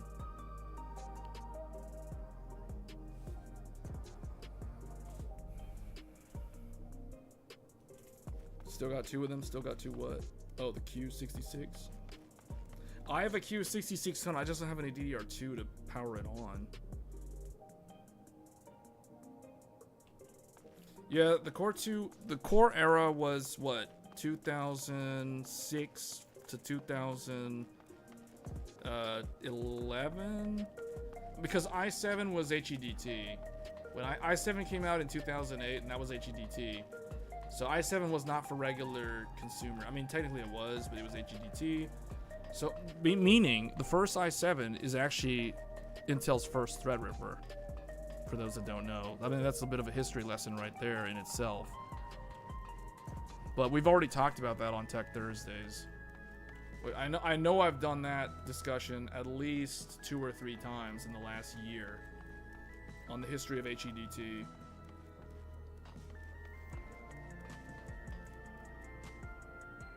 We get the heads up on the background. Yeah, so like Core 2 Quad, Core 2 Duo, Core 2 Quad. That was 2006 to like 2011.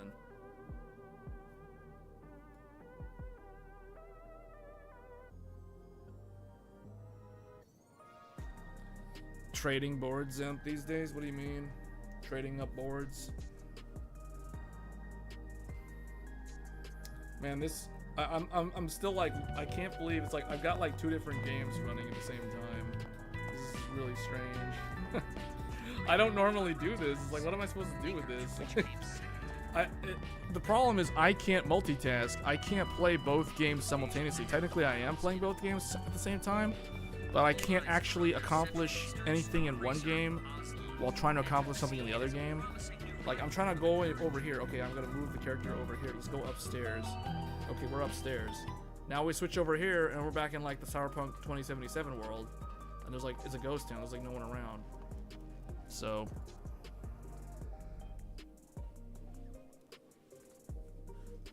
yeah, that's pretty interesting.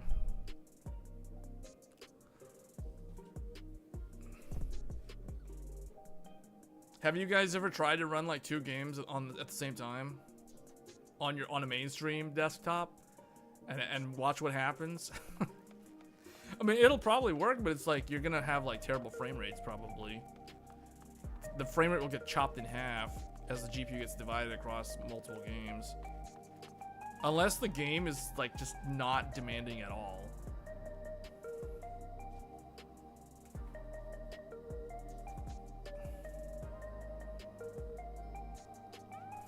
Alright, let's what do we want to do here? I guess I'll just leave that game as is. Just leave it over there.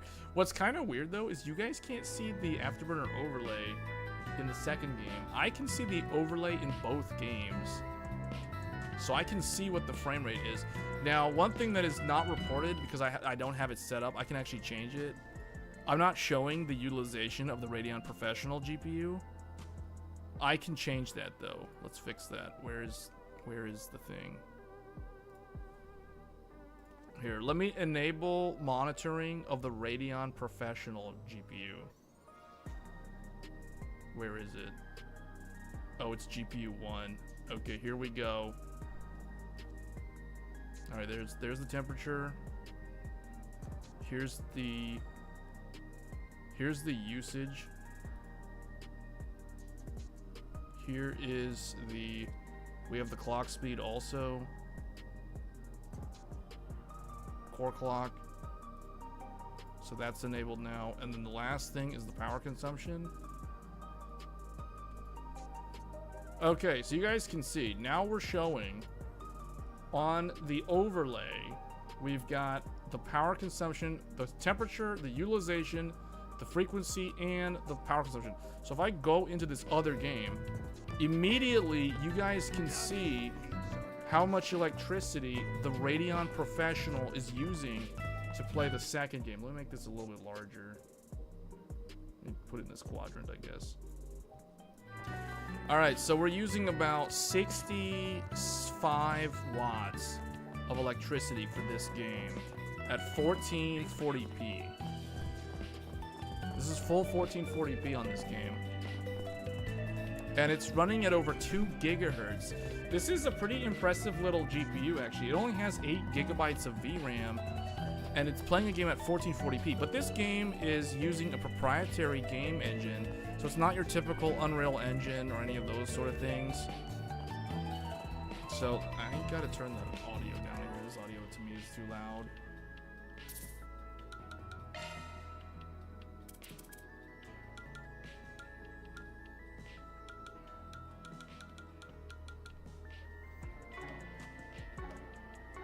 There.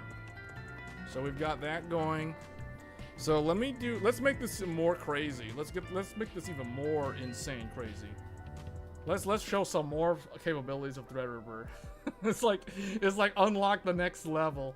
Unlock the next level. All right, hold up. Let's get some stuff going on here. I got an idea. I got another crazy idea. Let's get this going. Oh, but I'm gonna have to shrink my game window down. Or actually, no, I don't have to. Because we're doing Sony Interactive. Uh-oh. Sony Interactive. Something's going on. Hold on, where's the... I need to get the audio on this. Advanced audio monitor.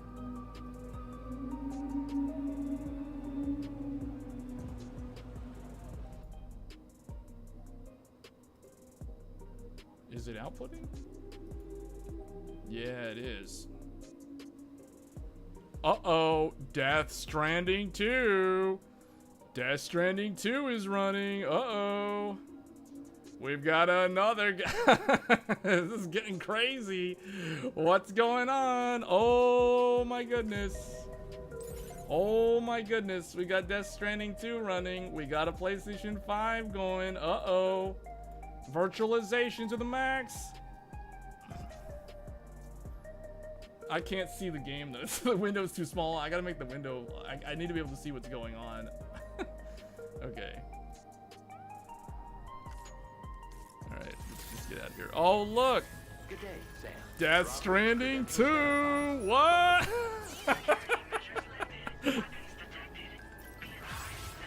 We got Death Stranding 2 running. What? Threadripper? Oh man, okay, so we've got like 3 games running.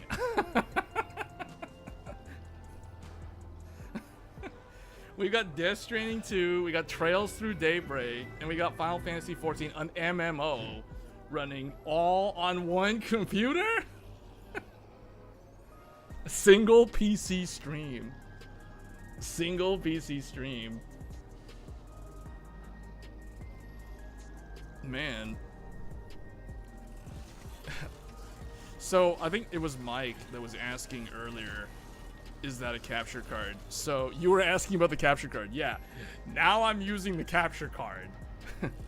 We've got the capture card. So here's the thing, guys. Guess what?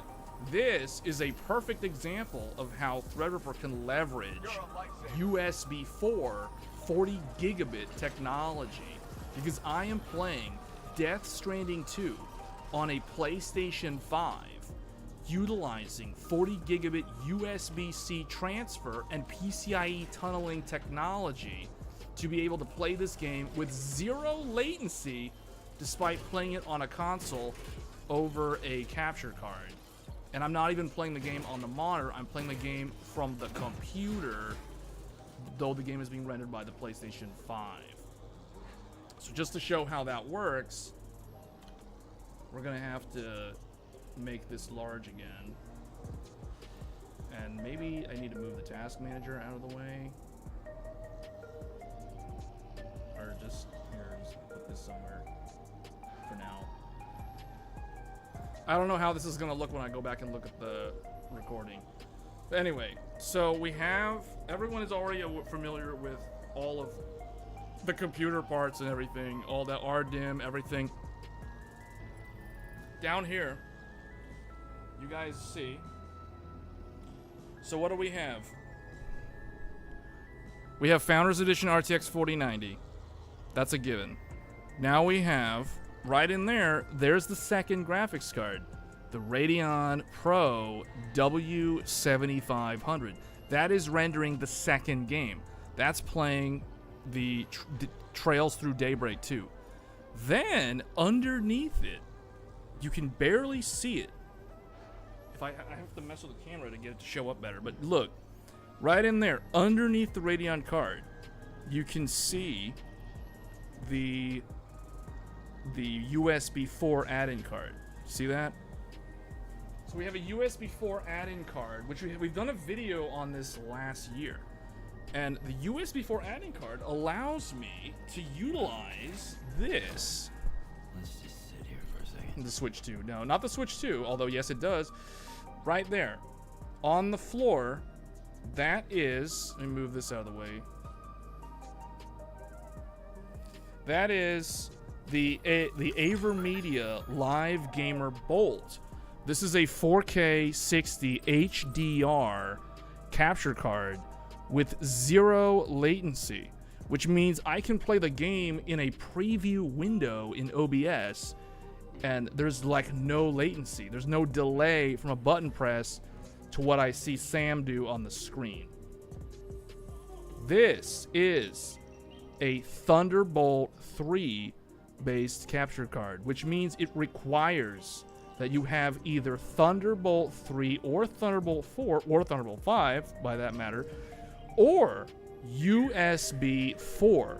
So this is a prime example of why someone would want USB 4 capability on their motherboard. Because now I'm able to play... Oh wait, this is gonna get me demonetized. This song is starting to play and Death Stranding. Get up, Sam. Don't go to sleep on me, man. Okay. So that's an example right there. You have USB 4 for the PlayStation 5, or the Nintendo Switch 2, or the Xbox Series X. Basically any game console, doesn't matter, any console. Because you can see I've got an HDMI cable. That HDMI cable runs from my PlayStation 5 into this capture card. And then the capture card has a Thunderbolt cable that plugs into this USB-C. It's a USB 4 add-in card from Asus. Plugged in. It's sandwiched between the Radeon Pro and this silver-colored...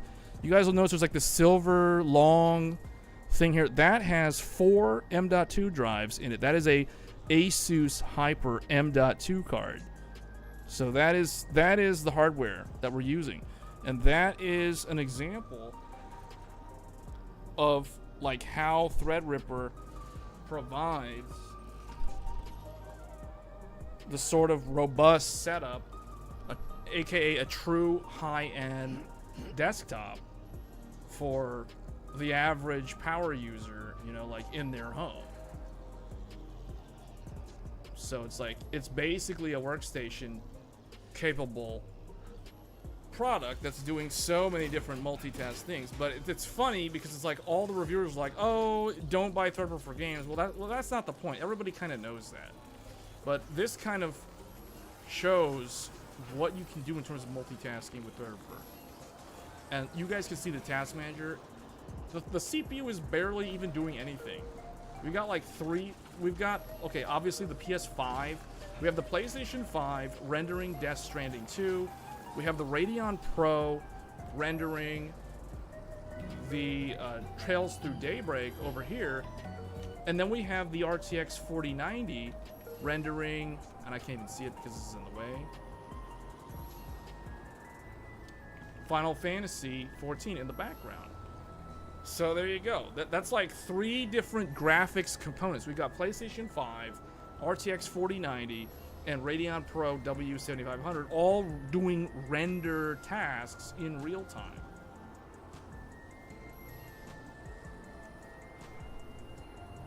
So this turned out to be a far more interesting live stream than I initially anticipated, because I thought this was going to be pretty straightforward. I thought I was going to get on here, I was going to play like 4 or 5 games using the 4090 and Threadripper, but nope, it turned into some kind of weird mishmash of, which is quite common with these type of live streams.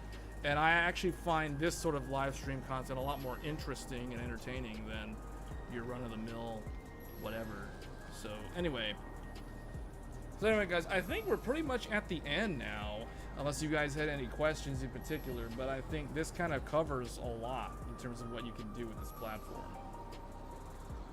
I gotta like move, we gotta start closing out some of this stuff. There's like way too much stuff on the screen. I gotta get out of Death Stranding, or this dude is like freezing in the cold. Oh, he's falling asleep. Don't fall asleep, don't fall asleep, don't fall asleep. Wow, that's a cool moon right there. Wow, that's a full moon. Anyway.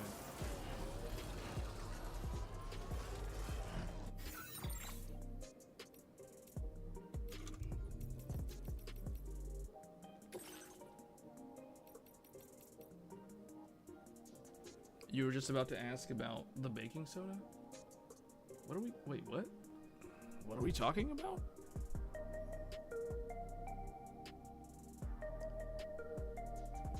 I don't know, there was some sidebar conversation about baking soda. Baking soda is a base. What are you trying to do with baking soda? That has a high pH. Oh, look, my controller is running low on battery. See that? We gotta charge this controller. My DualSense controller is low on battery. I plug that in.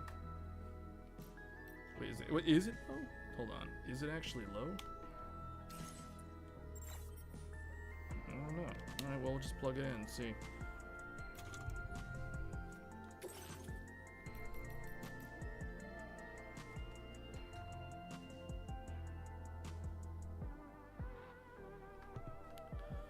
Alright, well, I think we're at the end here.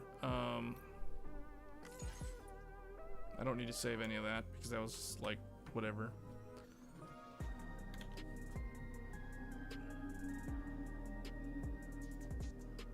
Net game cap. Let's get rid of this.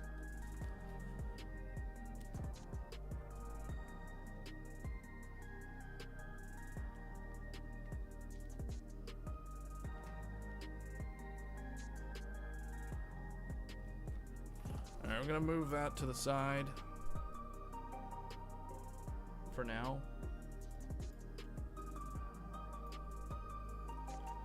That other game we can probably close out of too. But anyway, this is a cool little academic exercise of what you can do. I mean, imagine if this was like a developer, right? Like the developer can be doing all kinds of stuff and have all this stuff thrown in memory and not have to worry about it. I mean, that's kind of the point, right? Alright, so we close out of that game. That game is always going to run on that GPU unless I let Windows decide. So I'm going to change it back to let Windows decide. Otherwise, it's like, hey, I'm gonna run this on this GPU all the time.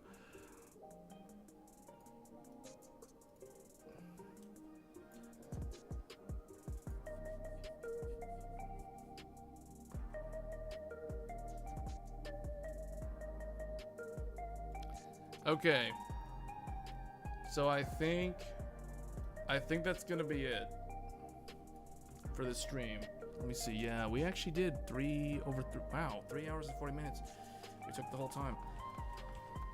All right, guys. Well, that gives you an idea. I hope that answers questions about the HEDT platform, why you would want to build one, kind of the use case, I guess.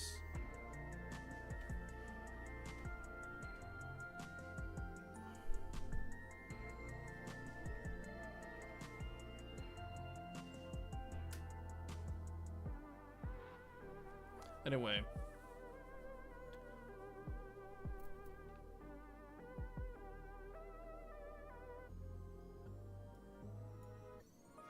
Hopefully MSI can get back to me on that RMA for the godlike pretty quick. Because the more I use this, the more I don't want to go back. Seriously. This is just way too cool. This computer is like way too cool. I'm sitting here. There's like 3 monitors. There's all this stuff. There's all this hardware. There's a Threadripper box on the table. Yeah, there's another Threadripper box on the table. Wow. All right. Well, yeah. So I'm gonna go ahead and close this game down. Oh wait, I gotta put back the UI. I can't see anything. Okay. It's like, where are the controls? All right.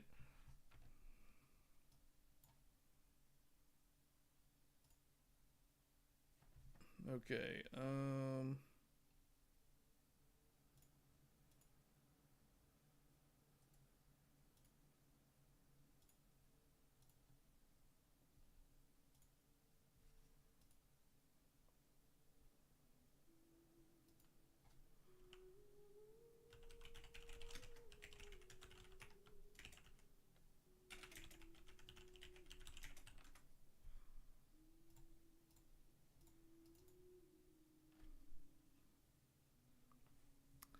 Great paint.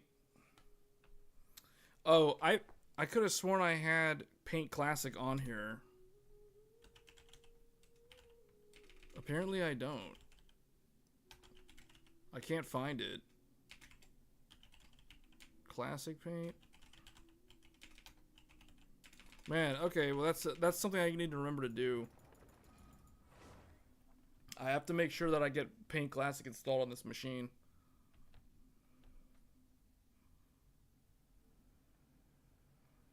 Alright, we're gonna do another game here.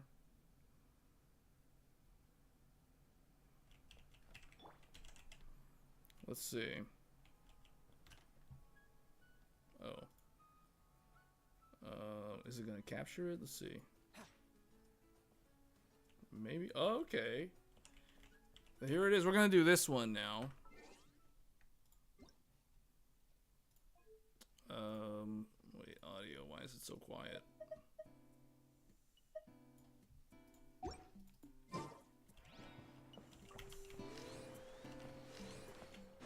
All right.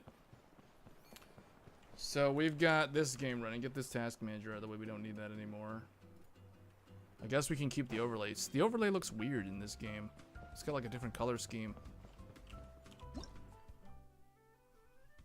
The summer event is taking place in this live service title. So that's something to keep in mind if you've been out of the loop for a while. What do I need to do? Oh, talk to the tribes people.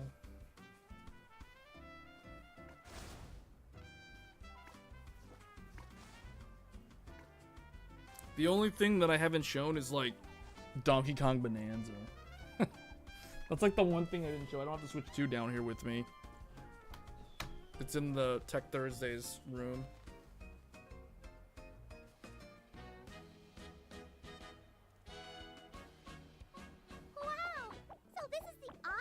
celebration parade? Looks so fun!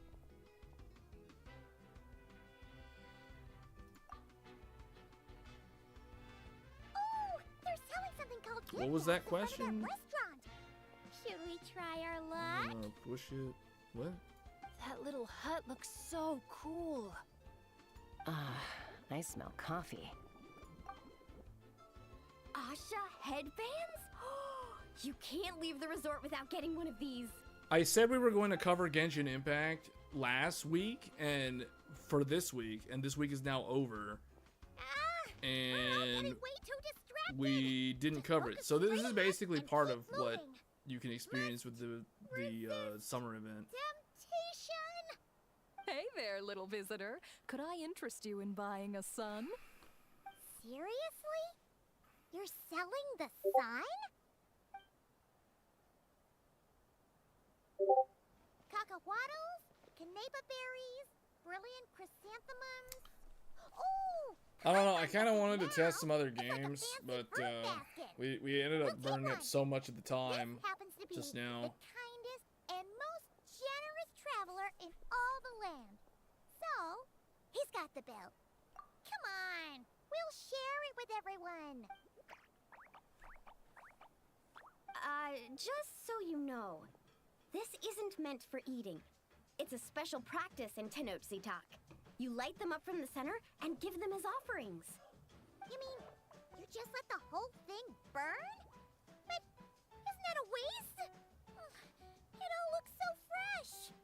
When you're making an offering, using high-quality ingredients is the best way to convey your sincerity. Think about it. You wouldn't want to eat a basket full of rotten fruit either, Man, right? the lip syncing in this is really bad. They did end up changing a Sounds bunch of the interesting. voice actors because Could there you was tell us more? there was some kind of like Oh, a well, lot of the I voice came actors across went it in on some strike scrolls I was reading. about an it's something to do with ancient AI. energy Like ritual. the People I gather think around the Hoyoverse sun, or someone or lighting Tencent candles or in the whoever center and all was around caught like to offer their using prayers and sacrifices using to the voice gods. actors and voice As actresses' it burns, voices the smoke carries their for wishes AI straight to the to gods. like train an AI to The be able flames to are said replicate their consume voice, and so they purify could basically negative just energies in the world, lay off the while voice enhancing actors and just positive ones use at the their same voice time. to voice the game lines. That reminds me of something So there was some kind of similar I saw as a controversy child. there. That's all I remember. Makes sense. Fire plays a But there was a central phase role of in this game where it's like there was a ceremonies bunch of all like over Natland. voices. There was a Even bunch if of it's sections not where a certain street characters paint, it's didn't the have actual masters of the voice Nightland. lines. I'm sure the Flower Feather Clan holds regular sacrifices too. Well, this was something I saw my Saurian mom do. It was after I managed I know to they take down a changed group of Paimon's abyssal voice. monster I solo don't one night. remember why. There was some kind She of breathed controversy fire out of around some the voice fruit my actors. sister had brought home to celebrate. At least that's what I remember hearing, but I haven't been paying was attention because I've been out of the actually loop really for a mad at long time. Like saying, if you pull a stunt like that again, no more fruit for you. Because you guys remember, we Well, covered I Genshin did back sneak out in that like night, so- January. I can't rule it out. Because in terms of Like the if I gaming include content the on this stories in my channel, we did travel what? channel? We did Genshin in January. Then we did Ninja My, you Gaiden sure know your stuff. in That was a better January. explanation than I could have What did we given, do in and I'm the one February? selling Oh, these February things. was the month of a I'll bunch of have like to network remember how you tests. put it for next time. We did the network test for Here, Night take a Rain. candle each. We A did little the keepsake network on the test, house. the open May beta the for primal Monster Hunter archon's Wilds. grace be Then with Monster you. Hunter Wilds launched. And then we did a bunch of Monster Hunter Wilds in March. We'll feel even more And at then I home with looked a at the familiar first face Berserker like yours around. Kazan later I'll in be sure to March. bring some friends next And time. then in April, Knowing we Kachina, had I'm sure Expedition she'll love 33 at the very end of that month. And Title Update 1 was also in April. And then May was... What was in May? Oh, Elden Ring Night Rain was at the very end of May. But I can't remember like what was actually in that month. Without going to the end of the month. Because I remember Expedition 33 was like late April. Night Rain was late May. Death Stranding 2 was late June. And then Donkey Kong Bonanza was like the middle of July. And there was a game that literally came out at the end of July, but I'm drawing a blank on what it was. It was a pretty big game. The game that I hear a lot about right now is Silent Hill F. Silent Hill F is a lot of people's most anticipated for the second half. If you like that type of game. Not everybody likes those type of games because it's like the scary type games are really not for everyone. This, for some reason, made me think of... Oh, yeah, Switch 2 launch. I remember. We covered Switch 2 launch and played a whole bunch of Welcome Tour. Welcome Tour was actually legit good. Doom was back in May, if I remember. Yeah, May was Doom. That was the month... That was like the worst month of the year for me. I got really, really sick. I had to cancel a Tech Thursdays, which I almost never do. Yeah, that was back in May. It was literally like right after the Doom coverage. Doom, the Dark Ages.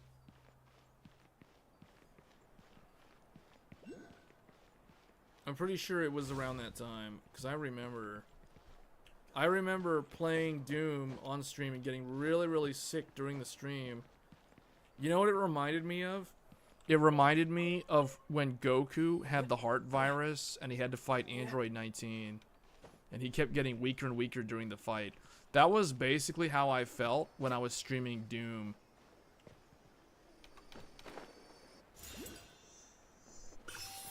It's like my power level kept getting lower and lower and lower. Until I had to end the stream early because I was getting so sick. Yeah, that almost never happens too, man. That was... I'll never forget May. May was a really challenging month this year for me. For me personally. Because of all the health issues that I had. Because not only did I get sick, I also threw out my back. My back got messed up in May also. And I was out for like... I mean, I'm still in the recovery because I re-injured it at the end of June, which is it's like, wow, really? It took like a whole month to heal, and then I was good for like 2 weeks, and then I re-injured my back, and it was all because of that Thunderbolt 5 video. Wow.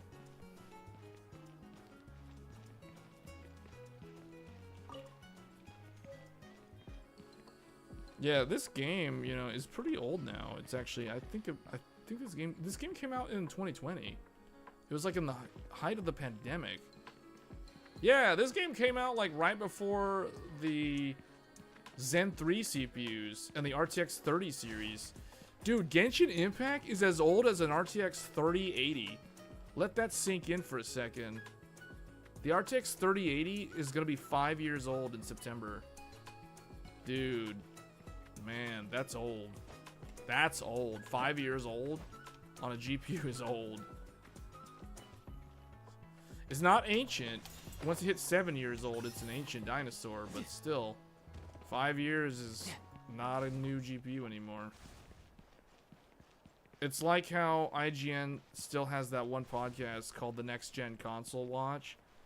They call it Next Gen Console Watch, even though it's like literally, they're not the next gen consoles anymore. But they still call it that.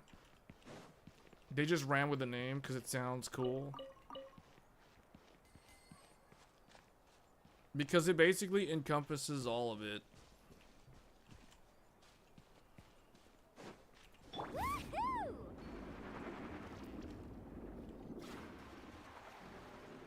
What is this? Graffiti? Paint the balloons? What do I do? Oh, I gotta paint all of them? Does it matter what color? This makes me feel like I'm playing Splatoon.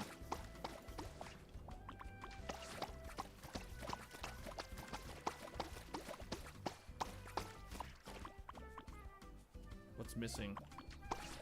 Huh? Did I not do all of them?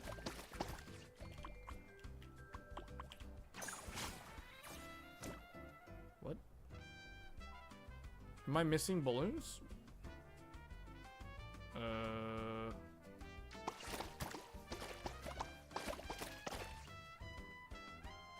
I have 26 seconds, but I don't know where's the balloon that's missing.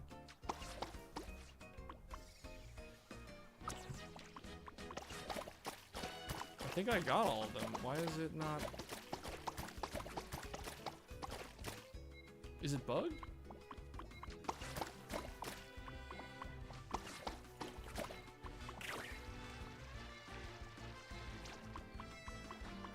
I feel like that's bugged. I feel like I painted all of those. Anyway. I don't know, like the summer events in this game are kind of like the high points for these games, but ever since the one in 2022, I feel like Genshin's events are not that interesting anymore. They just don't seem that cool anymore. You know what I mean? I still think 2021, 2022 was the height of Genshin Impact. Some people will say, like, after Sumeru, the game kind of went downhill. I don't know. I think Fontaine was really good. Story-wise, Fontaine was very good. Sumeru's story was very, very confusing.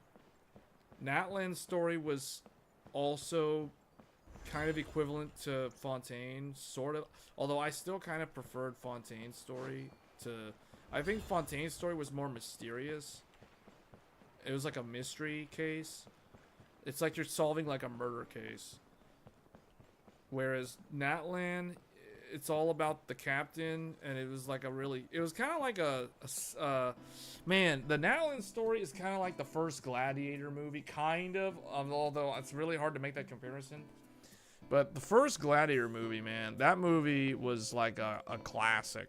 That's a classic movie right there. And Natlan's story kind of had similar vibes, but it doesn't have anywhere near this sort of impact that the Gladiator movie had. But that's the cool thing about games, though. Like, games are the highest form... Somebody, I forget who said it. I'm just going to go ahead and repeat it, but I'm not going to claim that I said this for the first time. But games are like the highest form of art. Because it requires, to basically make a good quality game, it requires so many things, so many people. You need like that artistic direction, you need the writers, you need the planners, you need the composers for the music. You know, I mean, the music itself, there's like so much art right there in the music, there's so much art in the visual style. The environments, the story, like the whole theatrical piece is art, you know. So that's why they say games are, I mean, movies also, but the thing is, games are more, because there's more technical aspects involved in creating a high budget AAA game, which is very similar to making a high-end blockbuster movie, you know what I mean? So I feel like movies probably have more moving parts to them, like there's more logistics of like people and scheduling and stuff, and I think games follow a more normalized development time frame from a project management point of view. But I still think games are like the highest form of art. I forget who said it, but they were right on with that statement, saying that games are the highest form of art because there's so much that goes into making them. And in fact, a lot of them now have higher budgets than a full movie, like a full blockbuster movie.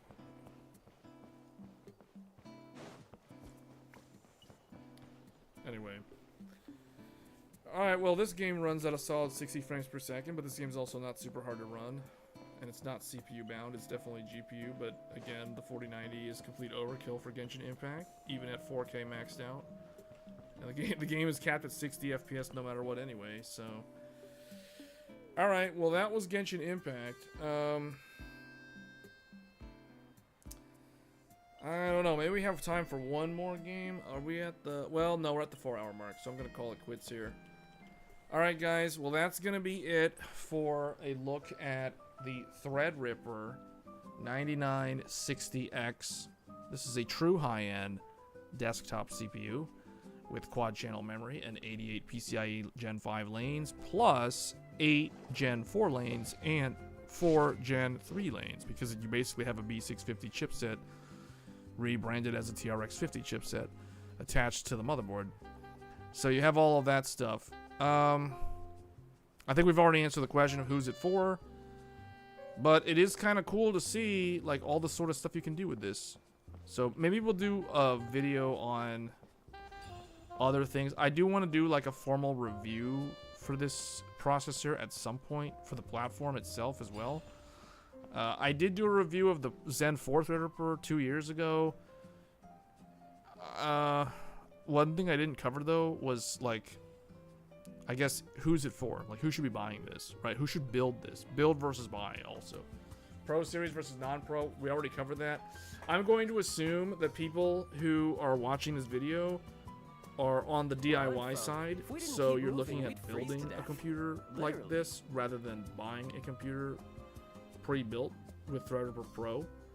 So we may do, I don't know, we may do some kind of Q&A live stream next time or something. I don't know, some tech related thing versus what we're doing here, which is like more gaming focused. But that's gonna be it for this stream. Thank you all for tuning in as always. If you are new to the channel, we do these informal open form, you know, ask away, whatever. If I have the game, we'll test the game, blah blah blah. We do these type of live streams.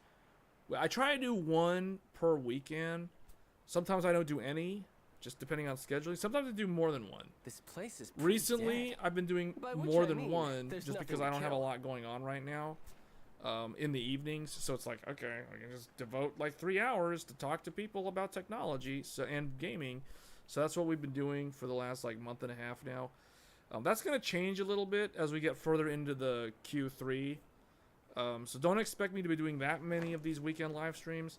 However, if you are new to the channel, we do a live stream weekly show every Thursdays called Tech Thursdays. It takes place in the evening, so it's like 9 p.m. Eastern, 8 p.m. Where Central, I'm 7 from, if we p.m. didn't keep Mountain moving, Time, we'd freeze to death. 6 p.m. Literally. Pacific Time, for those that want to tune in.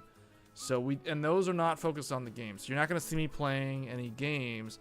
It's going to be me typically talking about tech-related topics from that week, and we sometimes do open, free-form discussions about the industry, about building computers, that kind of thing. I think the vast majority of what we cover are the PC DIY space. So if you want to come in, if you're new to building PCs, you have lots of questions, feel free to tune in. You can ask questions and have them answered live on Tech Thursdays. So we do that show dedicated to PC hardware every Thursday. This place is pretty dead. So By do which hit I the bell mean, icon if there's you are nothing to subscribed, or kill. if you're not subscribed, it would be nice if you did subscribe, and then you can hit the bell icon to get notified when I actually go live, because sometimes we do the Tech Thursdays. Well, we do the Tech Thursdays regardless, but sometimes I do these type of streams on a whim, out of nowhere, maybe even like on a Sunday afternoon. Rarely, but it can happen. Just saying. So if you want to tune into those, do hit the bell icon to get notified when I go live. Otherwise, I'm going to go ahead and get on out of here. This was a pretty long one, 4 hours. So thanks for tuning in. And those of you that stuck it out all the way to the end, I appreciate the support. And as always, I will see you guys next week on Tech Thursdays. Until then, take care, and I will see you then. Thanks.